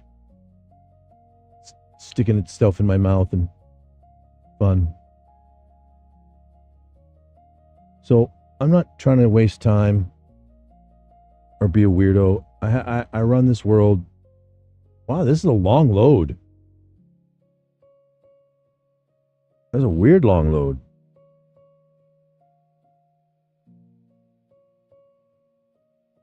But we have these things that we were trying to do before, and not like mobile portals. Oddness. Just take my juice with you. I'm going to drink the rest of it real quick. We're going to go to bed early tonight, folks. Oh, there's my house.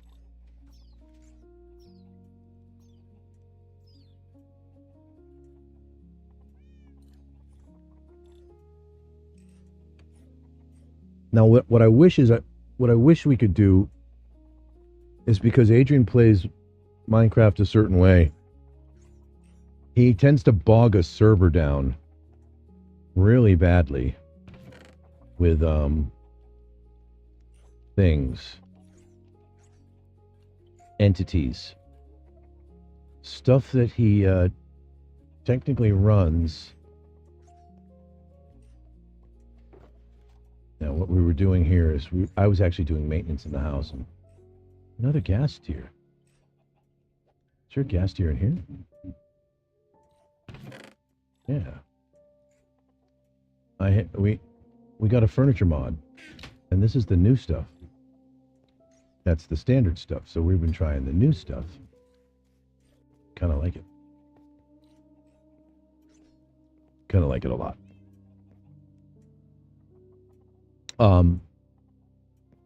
The count is not accurate for the days played here. It is, but it isn't, as far as days played. But this is like, I don't know, like 5 or 6 years. This is a very old world. We actually moved this house. So I have to get back in focus. Figure out what I'm going to do. Let me try to see if the flickery thing is a problem. There's light on. Those look so good when they're shut. And I'm just checking the shutters mod. It looks so good. I love this new furniture mod. Look, I got a new friend. I had a name tag. I couldn't put it on a refrigerator door. So I've got this crab. This crab is named Raw Fridge. Isn't that cute? So dangerous. What the?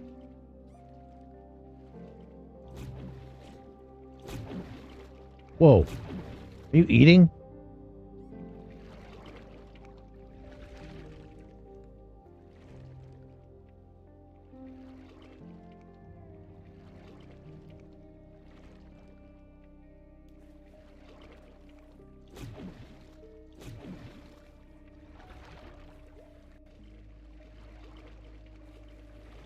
Am I safe? Look at that thing. That's a hammerhead shark in my water. He's chewing up fish. Oh, that little baby squid just inked and went away. Oh, he's inking and going away. That little tiny guy.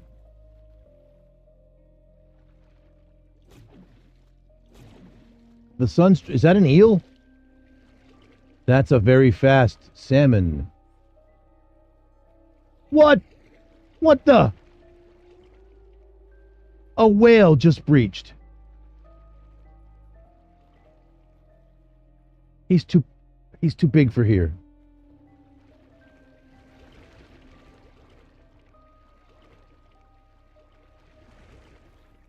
All right, let's take my boat out.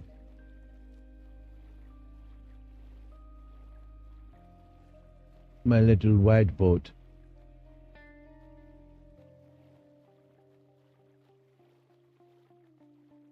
Scary. Ocean. Spaces. That was a whale. A Minecraft whale.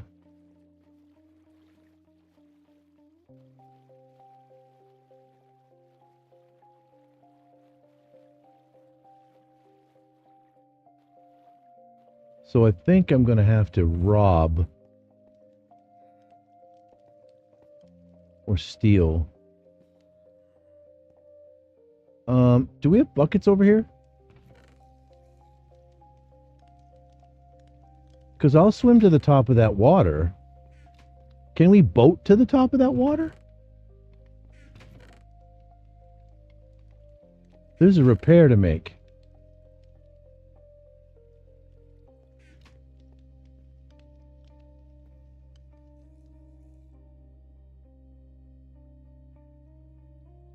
And that's that water. So I have a bucket at my garden. All right, my flickery thing, my helmet. It's my helmet. I gotta take it off. I think we're gonna have to get rid of that. Move that mod.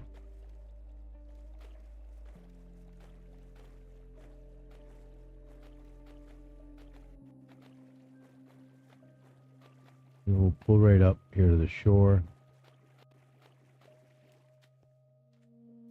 I have a bucket.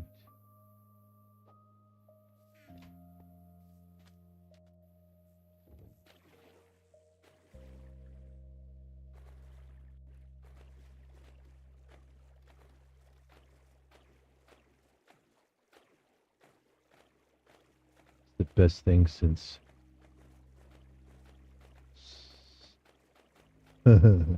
Minecraft. The bucket. So, it's two sources, you think? Looks like a lot.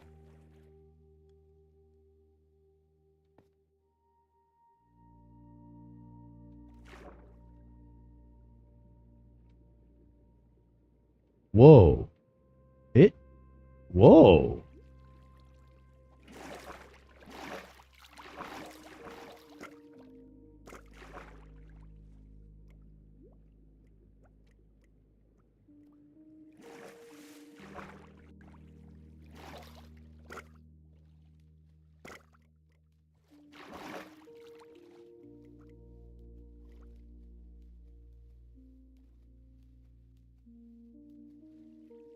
Why can't I collect?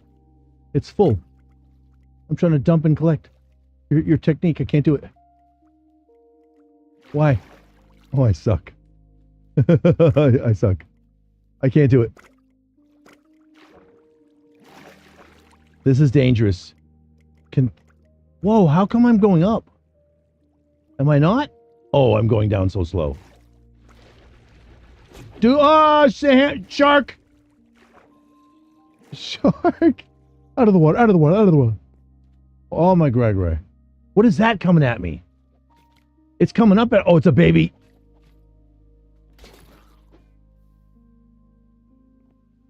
Baby drowned.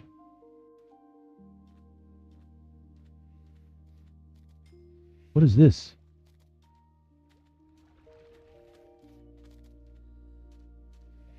You're kidding me. This can't be real.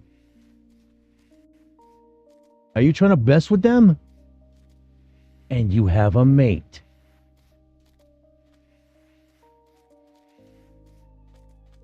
Yep, looks like you're going to have to take it off from a magic space in the sky. So is your gas at a place where... What the heck just jumped?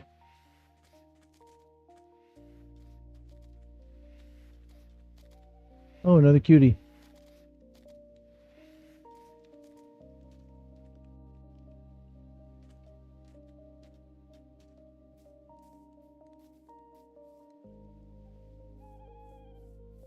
Man, your world's scary. I'm confused by your owls.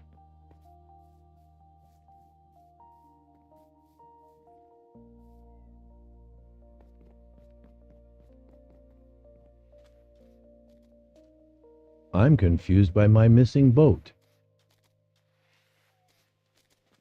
What the? Yikes! Get him, crab! I'm very confused. My boat is gone. Did you say there was an... Was there an experience you had with that? Right?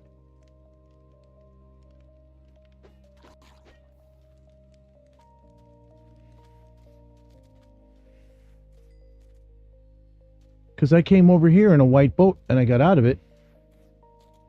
Oh, no.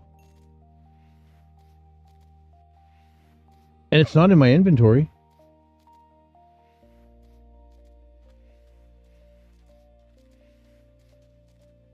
Did I get out of it over here? No. The boat disappeared.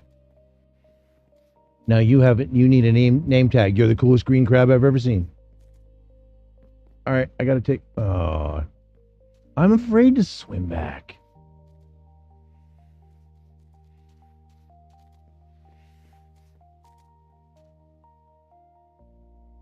Why did the boat disappear?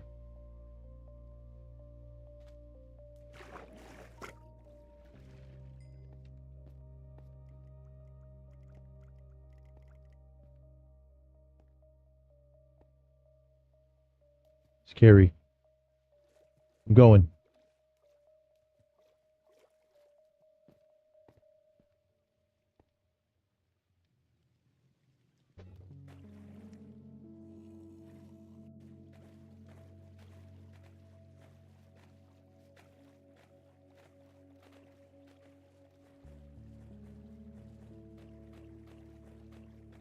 Scary, scary, scary.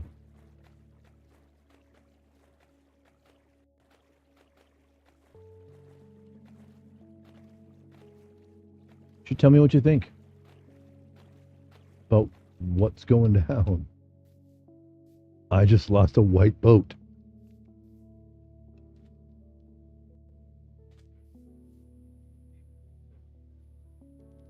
Say again?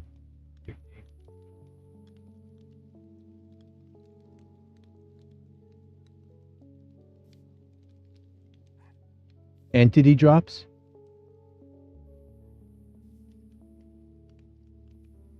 You can work that with me. I don't really know what you're talking about. You're not gonna. I'm not pressing you. You're not gonna play.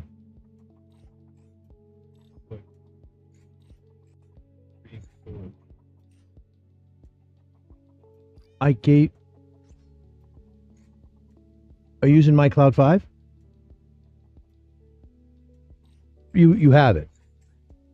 It doesn't use a. I mean, I don't know if it's set up to do a backup for you that way that it just sucks stuff off yet. So if you have it, sorry, Adrian. I'll look into my app because right now mine's only set up to take extra pictures off. So that whole box is my phone also. You can have that whole box your phone also. It's all set up just to do that automatically. But you might be able to tell it to do more. So I will quit real quick. Because you said something about where should I look at this? Exit first? Huh?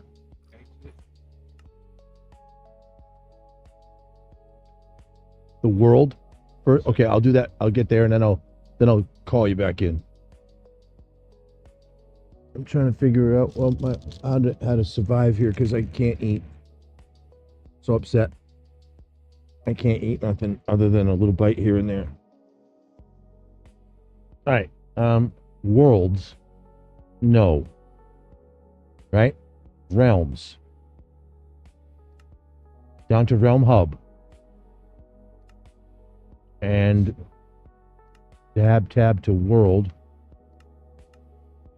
Down to You Are Here. What would you say? Slots? It's automatic. So You Are Here. Down to Edit World. Just say yes. You want to come?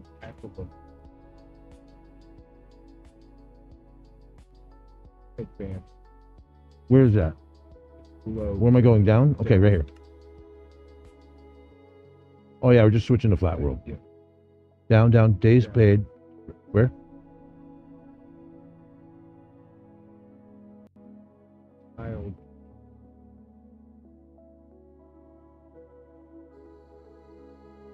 That's weird. I'm not seeing go to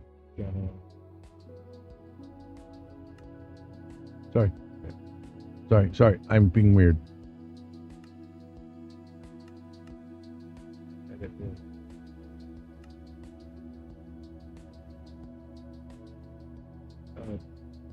Go down in this, and not that one.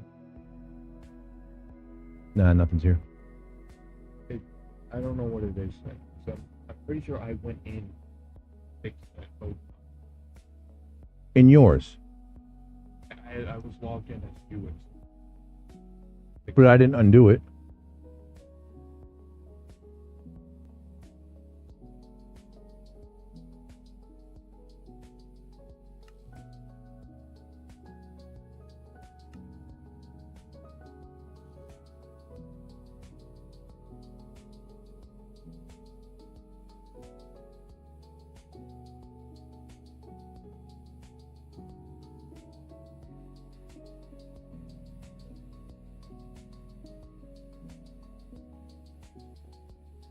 Oh, so we're just...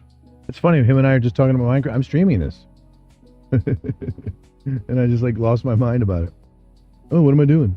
This stuff.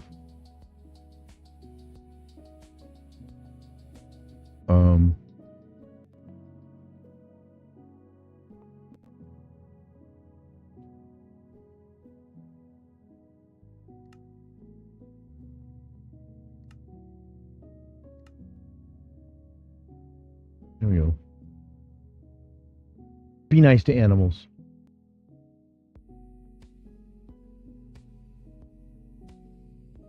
What?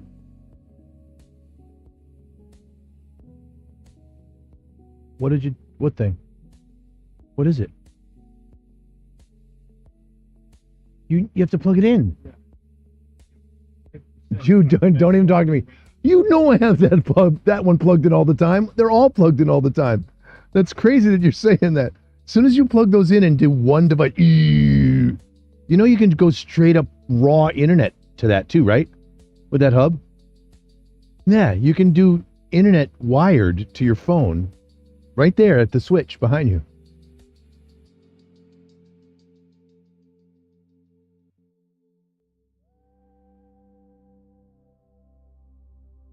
You know, I thought you were hooking up a bat. Is it smelling?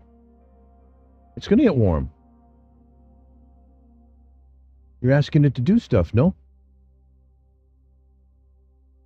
I'm not sure why you didn't just turn on your rig and have things transfer out of your rig to an SD card in your hub. I don't know if it's going to be any faster or slower. No, you could be doing just fine. Oh, here we go. So, I'm going to have to put my Elgato sound so I can hear it.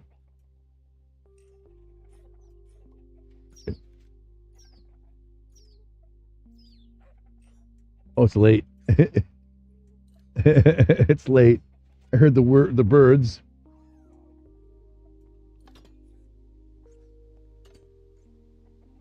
Oh, it's raining.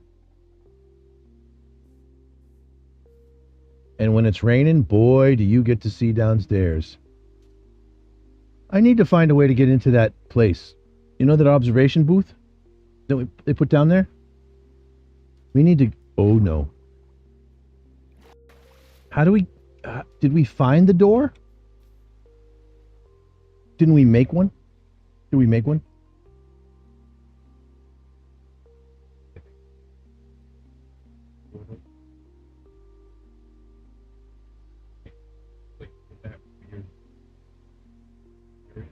So I could cut through a hole and find it?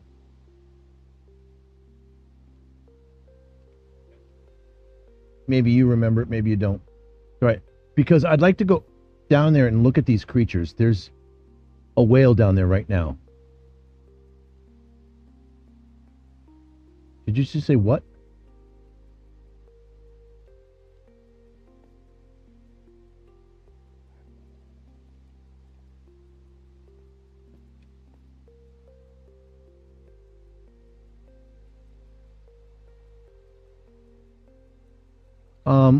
All right, so these are add-ons. You can't really I didn't find a book.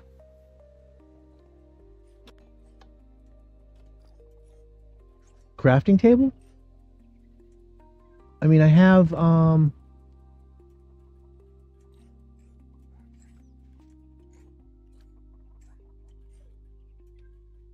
I do have something to look at here. I am interested in this.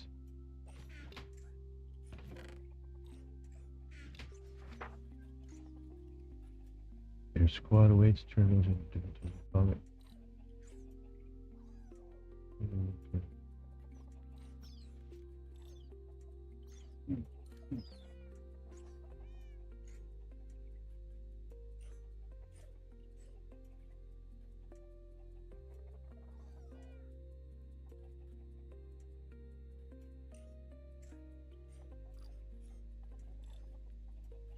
Oh, are you kidding me?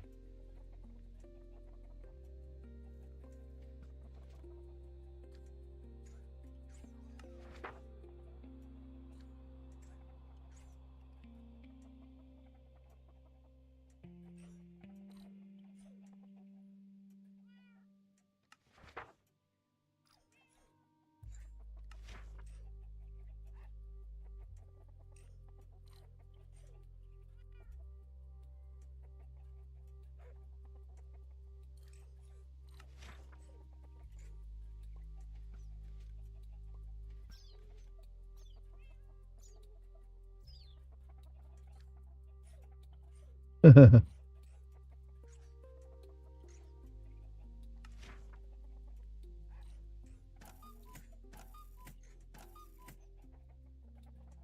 that's fun.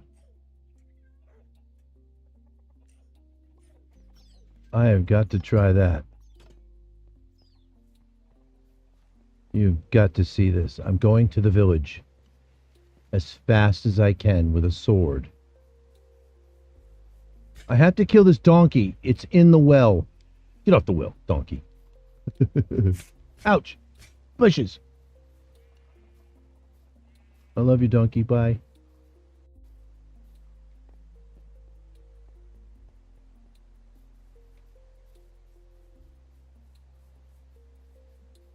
Yeah, I'll keep my tongue. Right, kiddo?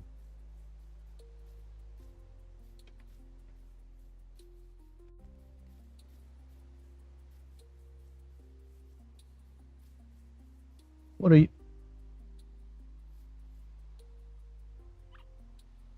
I don't know what this is.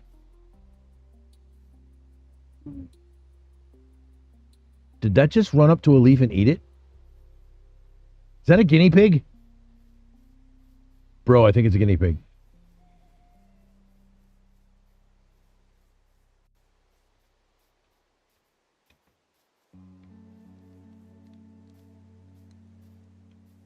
These villagers are going nuts. Clericy, magey village. Oh my gosh, there's all these librarians over there standing. They're trying to get out of the rain. They got nowhere to go. These guys are horribly pathetic. I feel so bad for them. We gotta help them.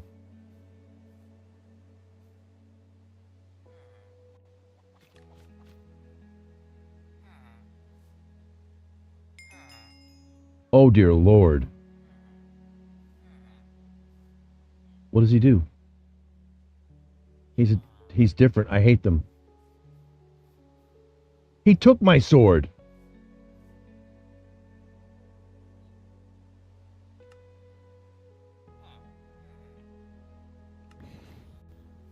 He took my sword. I have it back, but all right, I don't like it, but apparently there's a mod that in the game now where you can go up to a villager, like take a book, right, and sneak up to him, and he'll become like a mage unit. Another one and become a fighter, but they become regular old Minecraft.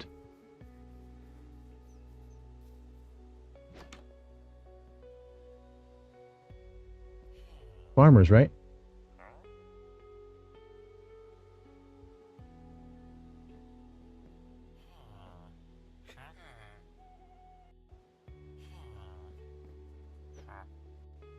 Is it always we always have to get through a wheat trade? You always have to get through the trade to get to the farmer's meat? Who does the... yeah, these are farmers. I'm an idiot.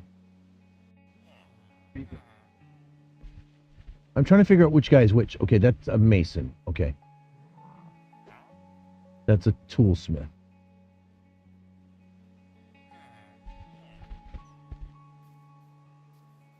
And you said it should what? Be the what?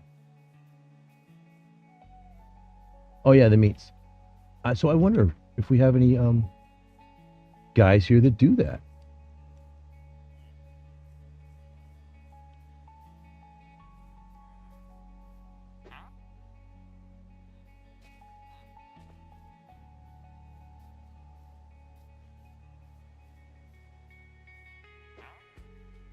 Got a shepherd.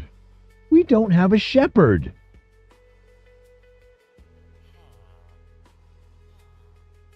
Do we? Whoa, who are you? Cleric. I clicked the wrong dude. Another shepherd.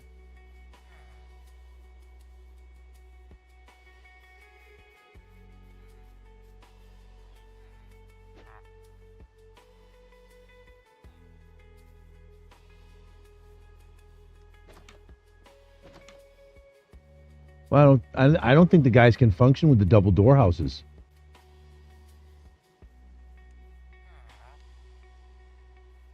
Fletcher.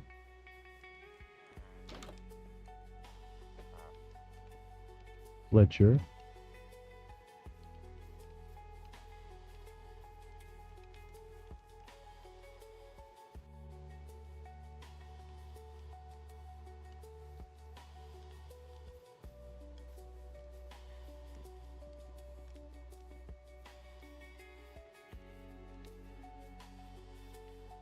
I wish we had cooler stuff coming. Oh, there's nobody in here.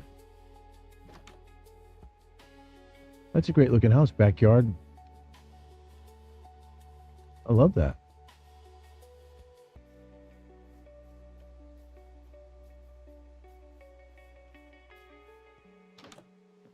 nobody at these houses.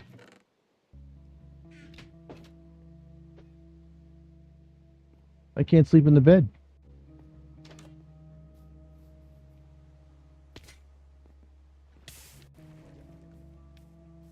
Thank goodness for rain. When it rains, you can't get burned by that campfire. You guys are really retarded. You can't do anything in these homes. We need more beds. The problem is it's Panic Village. I made it so it was Panic Village. You know, you go to the beach and you spawns like 4 guys and they got no place to go. They go, ah! And so they're all running around.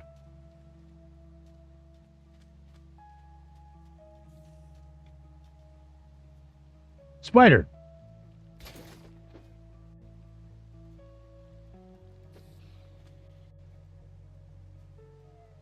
Owl. Kill it.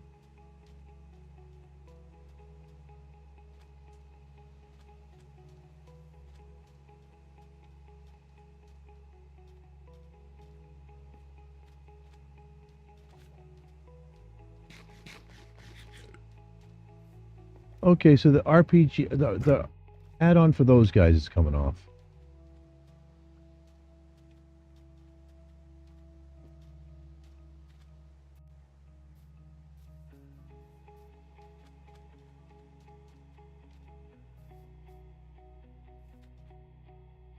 You would think in the deepest spot there'd be a whale, but where does it put it? It puts it in the river. Oh, it's too dark. I'm too scared.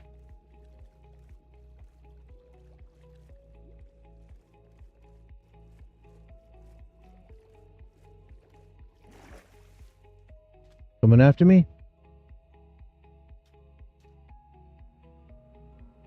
What's that? It's a shark.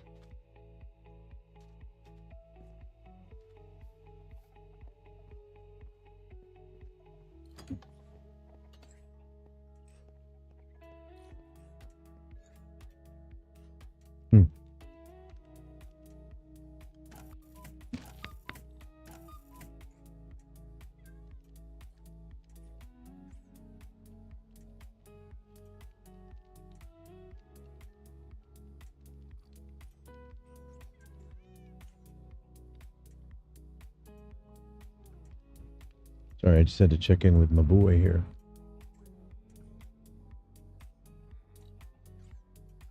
Yeah, there's too much to do, and it's really ridiculous and dumb just to play this game. To play it. I like it, but man, I wish that worked. Alright, I don't like that mod. What's this? Pillager add-on guide. That didn't work, right? Kubo Pillagers? The Pillager mod? Alright, let me look at it. What does it say? Oh, that book floats in the middle of nowhere. What happens to the book? How do you get the book back?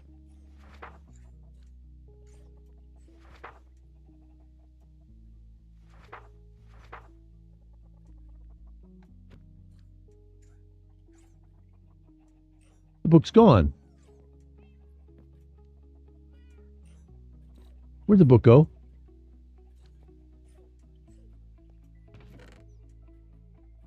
It's completely gone. I just lost that book. That's neat.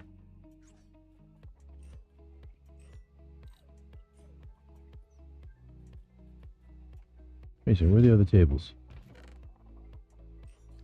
Did I not make the tables?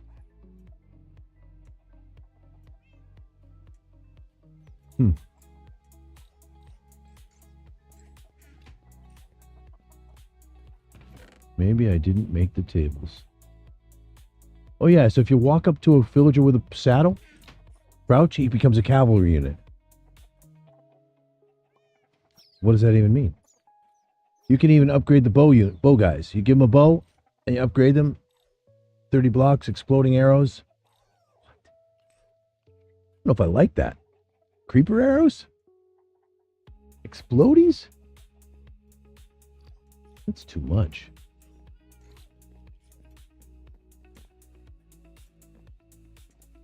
I do not like my crimson table.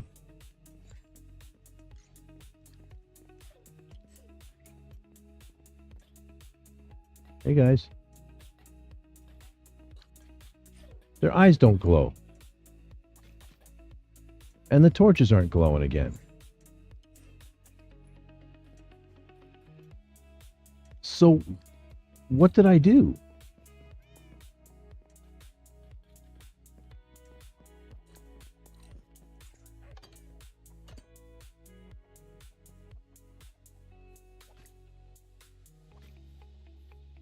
Huh. Oh, shock.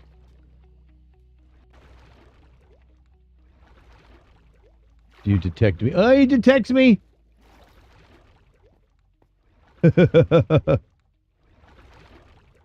He right there.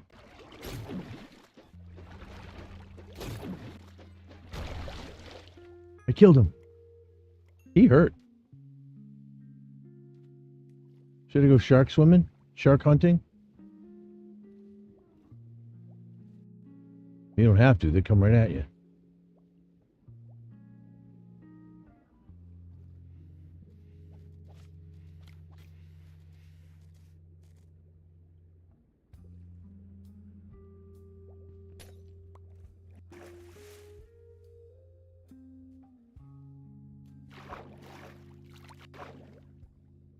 What did I do? I made it so I couldn't get in there?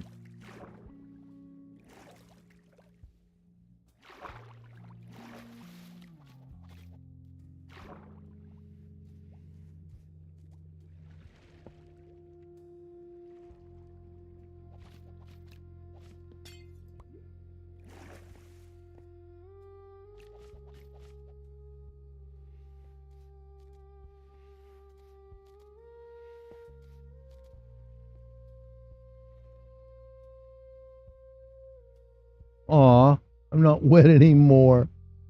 Devin, I'm not wet.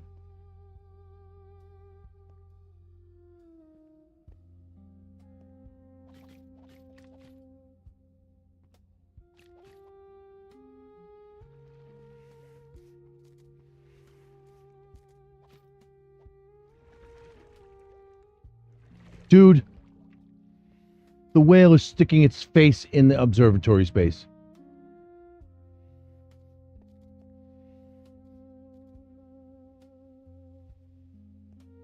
Scared the crap out of me.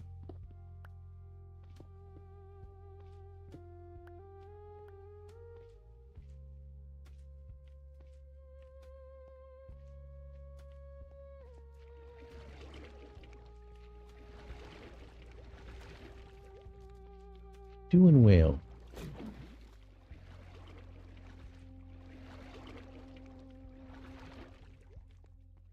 Is it hittable?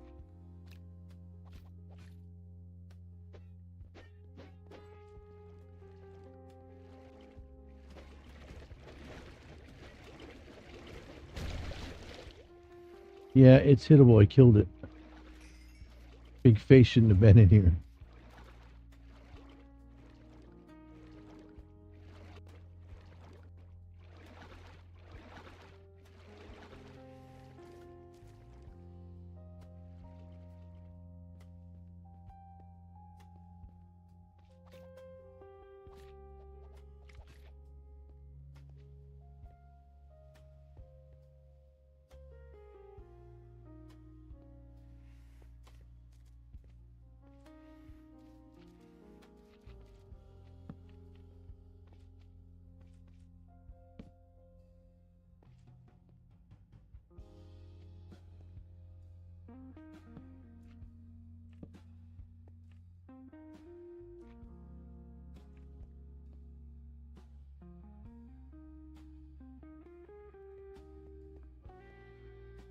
Oh, weird. I smell perfume. I miss your mom.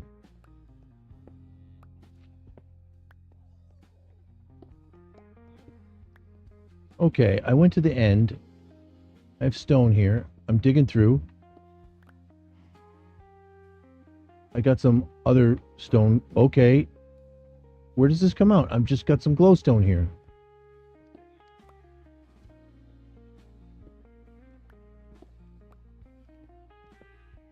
Aha. Yeah, I see what you're saying. I don't like that.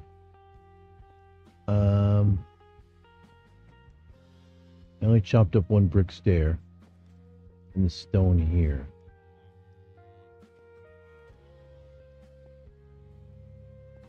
Did another thing just go into this observatory area? Bro. It's another whale. I'm inside the giant krill mouth of the thing. It's another whale all angry at me.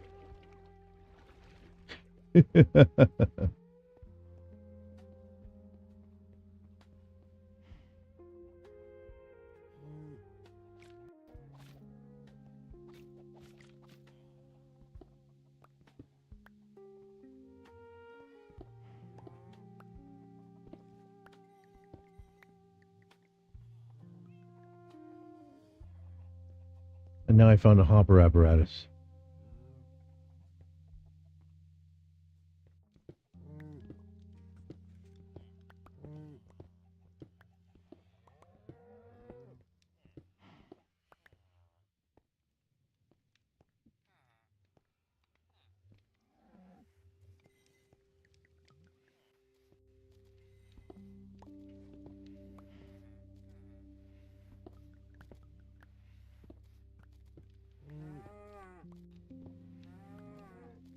Feels like I'm near the cow room.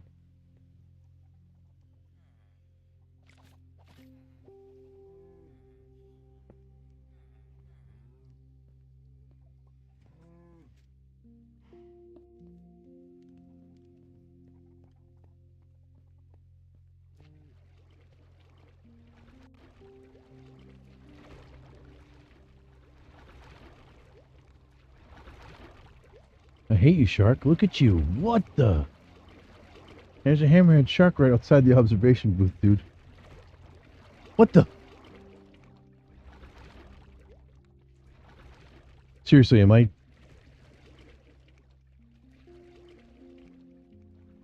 It's like, oh, he's eating fish. Oh, no, he's eating the conch. They're killing it. Oh, it's dead.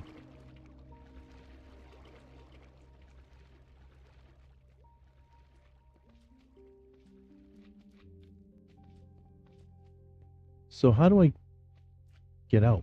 I have to go out the way I came, right?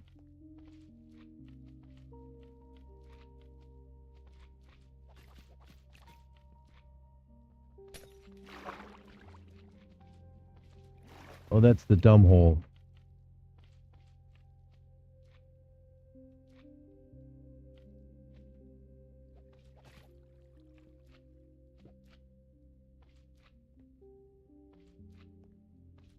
It's the sandstone hole? Which hole do we pop into? That one? No. That's the one if we want to be stupid. It gets... I am drowning because there's no way up. Oh yeah, I did a dumb. Alright, coming out. Shark coming right at me. He put me right in the hole. Took one big, huge bite out of me.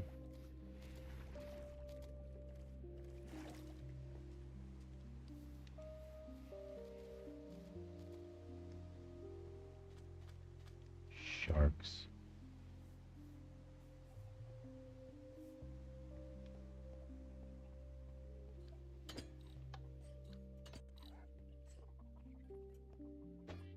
Soaking wet. Rain.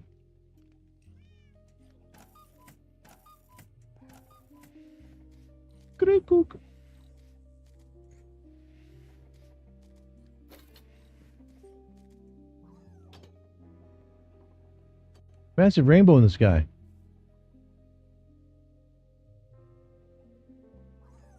Neat.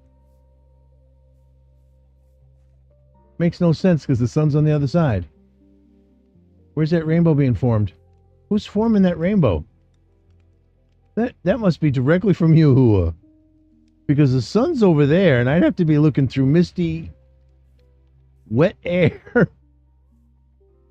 for that to work. Rainbow's gone. Somebody heard me and reprogrammed my rainbow.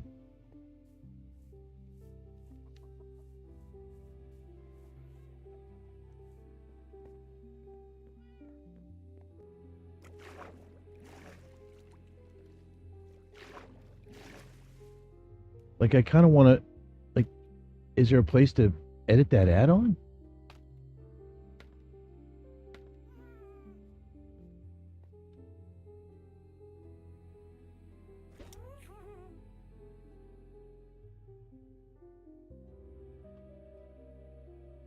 What was that noise?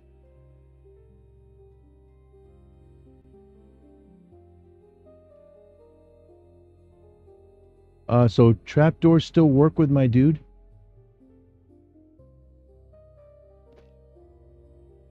It's just the tops and oh, it's just the 2 and fly up. Oh, and the 1 and fly.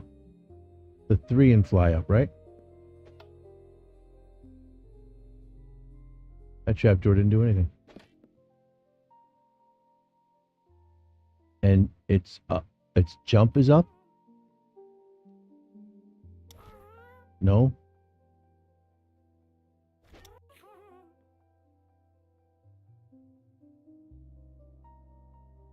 I'm up, but I'm not out. I am out.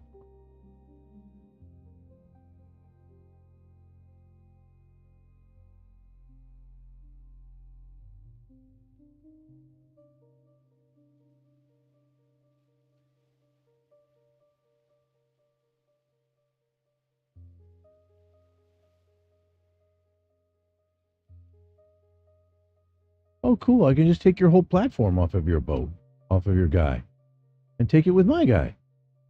No, I'm kidding. Do I have my bucket? I do not.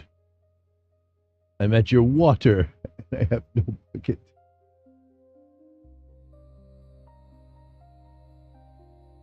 Is your guy at the place? It's at the place?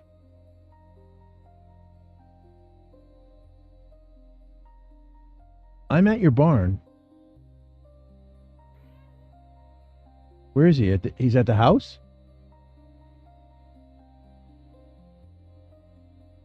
So you flew far away.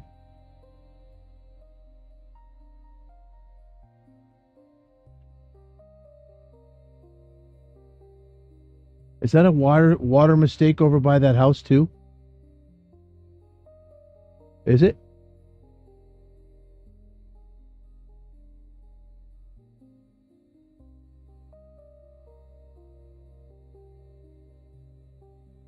Oh no, is that filling up the place? Oh, it's filling up down below.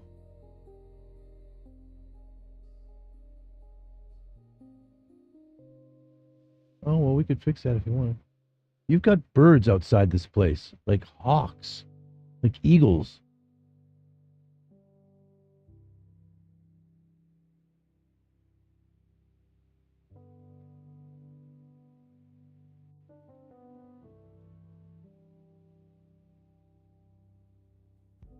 Oh, I see you. That's got to be you.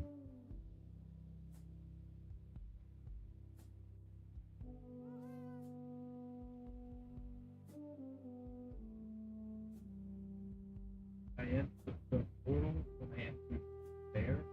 It like took me. Well, so that's what it would do. You know that. What's up with this big giant Potomac River? Did you know that there's a Potomac River, White House River in front of your ghast?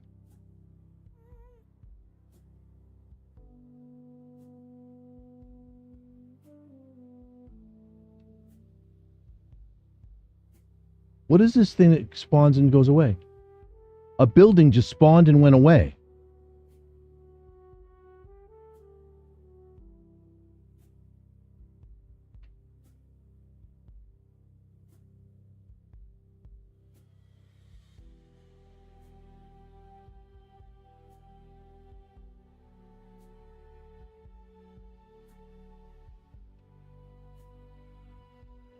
So what are you telling me? If I take this portal and crack up your stuff and I move it, it's gonna...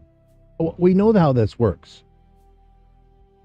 So you're obviously too close to a portal that's already existing. You have to go someplace where you know there's no portal and see if it brings you back to this portal. I'm thinking this portal is a separate entity altogether. But if it brought you in to one that exists, I'm getting it. I think I'm going to end the stream. It's bedtime for me. I don't want to be hooked up.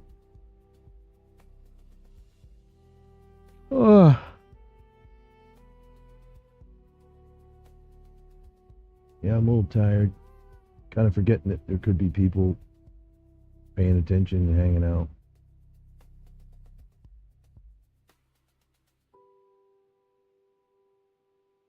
It says there's a total of 4 people watching. I don't know what that means.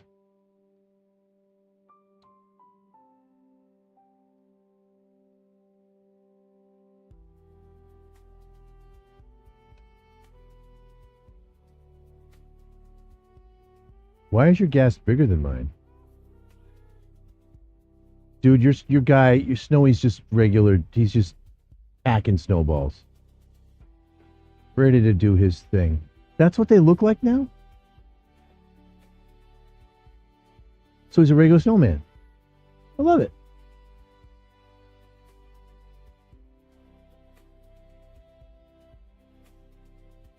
Bro. Is this real? Yeah, you can't even move your guy. When hover mod's going, he stays. So wait, you have 2 ladders? You have real ladders and fake ladders?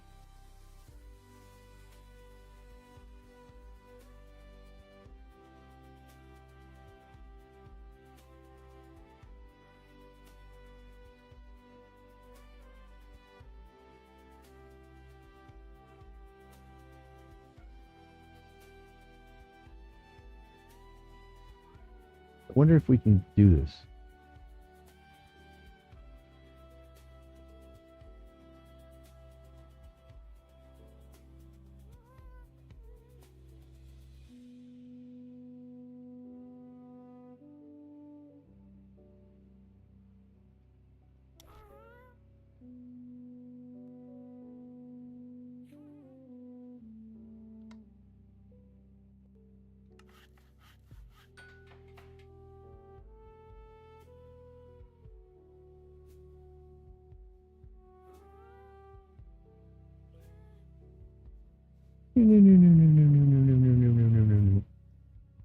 So here's my completely naked platform. I've got nothing on it. You have shutters on there or trapdoors? Wait. So, wait. Is this a place I could, like, jump onto and attack? Like a pirate ship? Gotta go and jump on it? Because I didn't get close enough.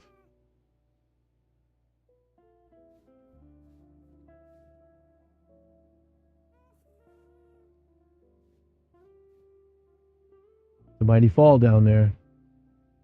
The villager's down there. I'm going to shoot the villager.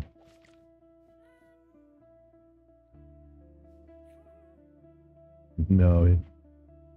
I can't do that. Can I make that jump?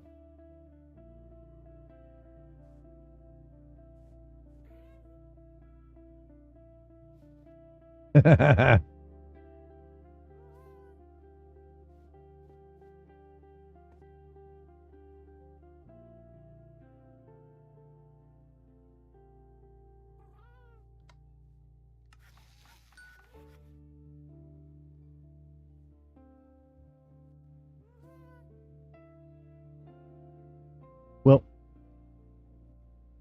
gotta go home then.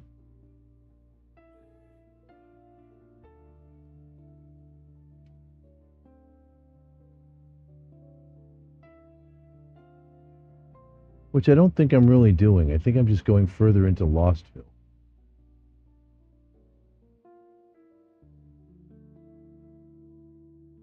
I found another village, but what the heck is this?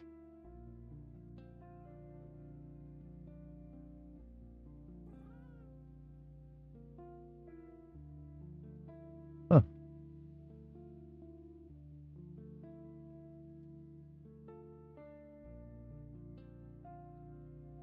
And that's another village?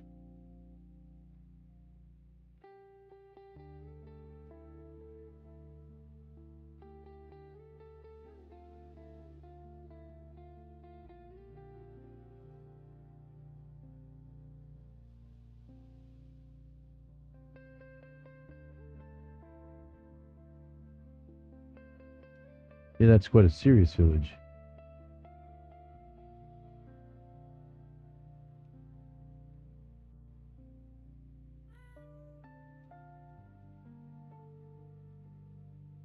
But now I'm technically lost.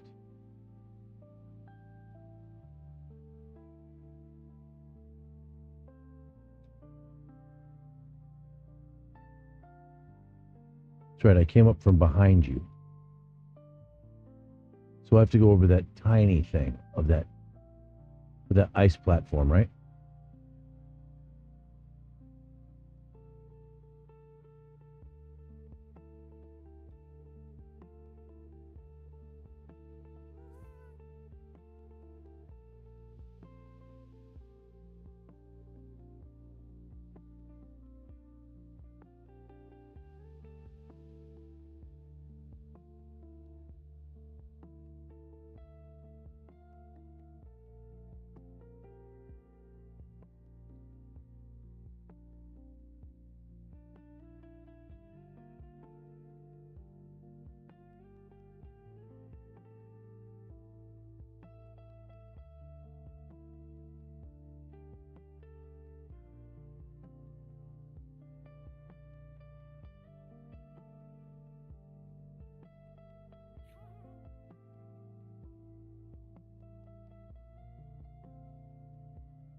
Oh, shipwreck.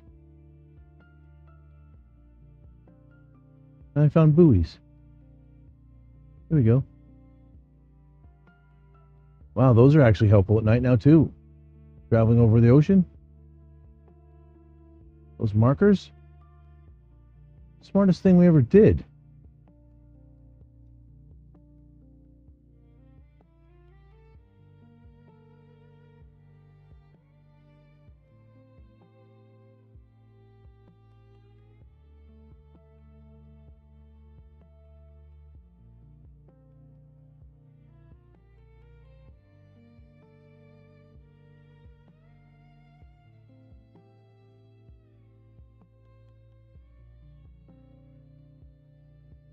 Enderman.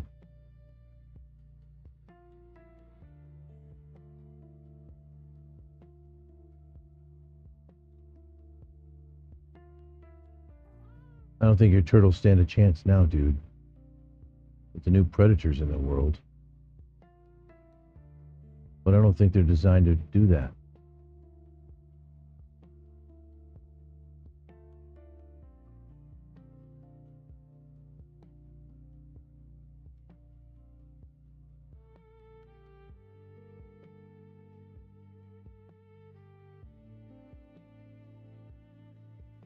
Any idea what... Oh, there's my boat. My boat is next to your water. That's right, because I got out of the boat to swim the column. I thought I swam it to... I thought I brought it... The whole column obscured me from seeing it. When I was on your beach, I was like, where's my boat?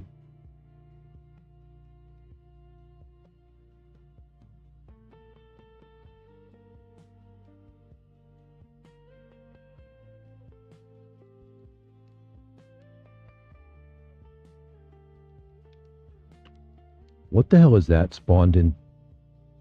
Bro, what just spawned in there?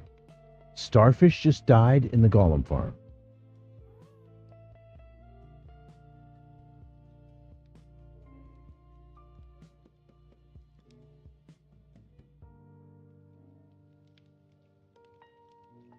Is that what I'm seeing?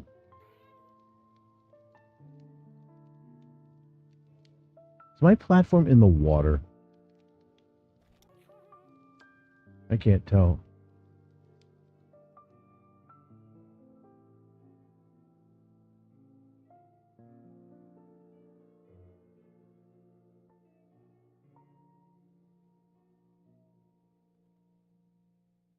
Yeah, remember my luck? Creeper on the roof? That was mental. Oh yeah, fly my gas there.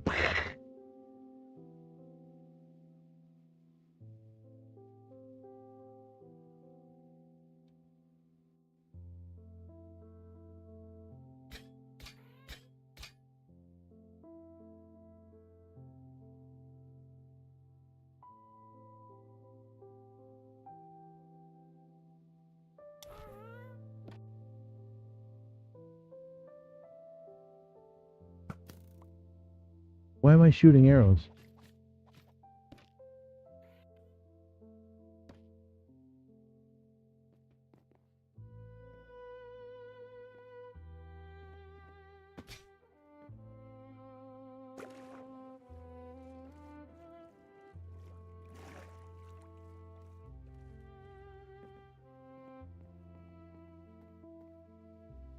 Raw fridge.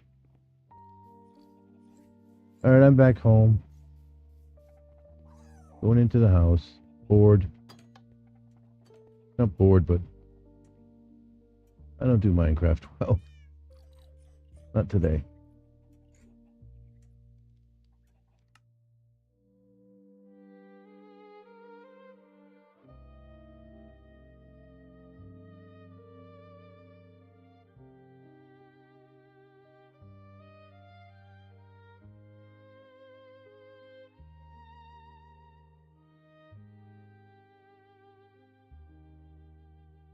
Okay. I was just bugging out. Playing in the world a little bit. We want to get that beef villager made. That'd be nice, right? A lot of trades on that beef guy.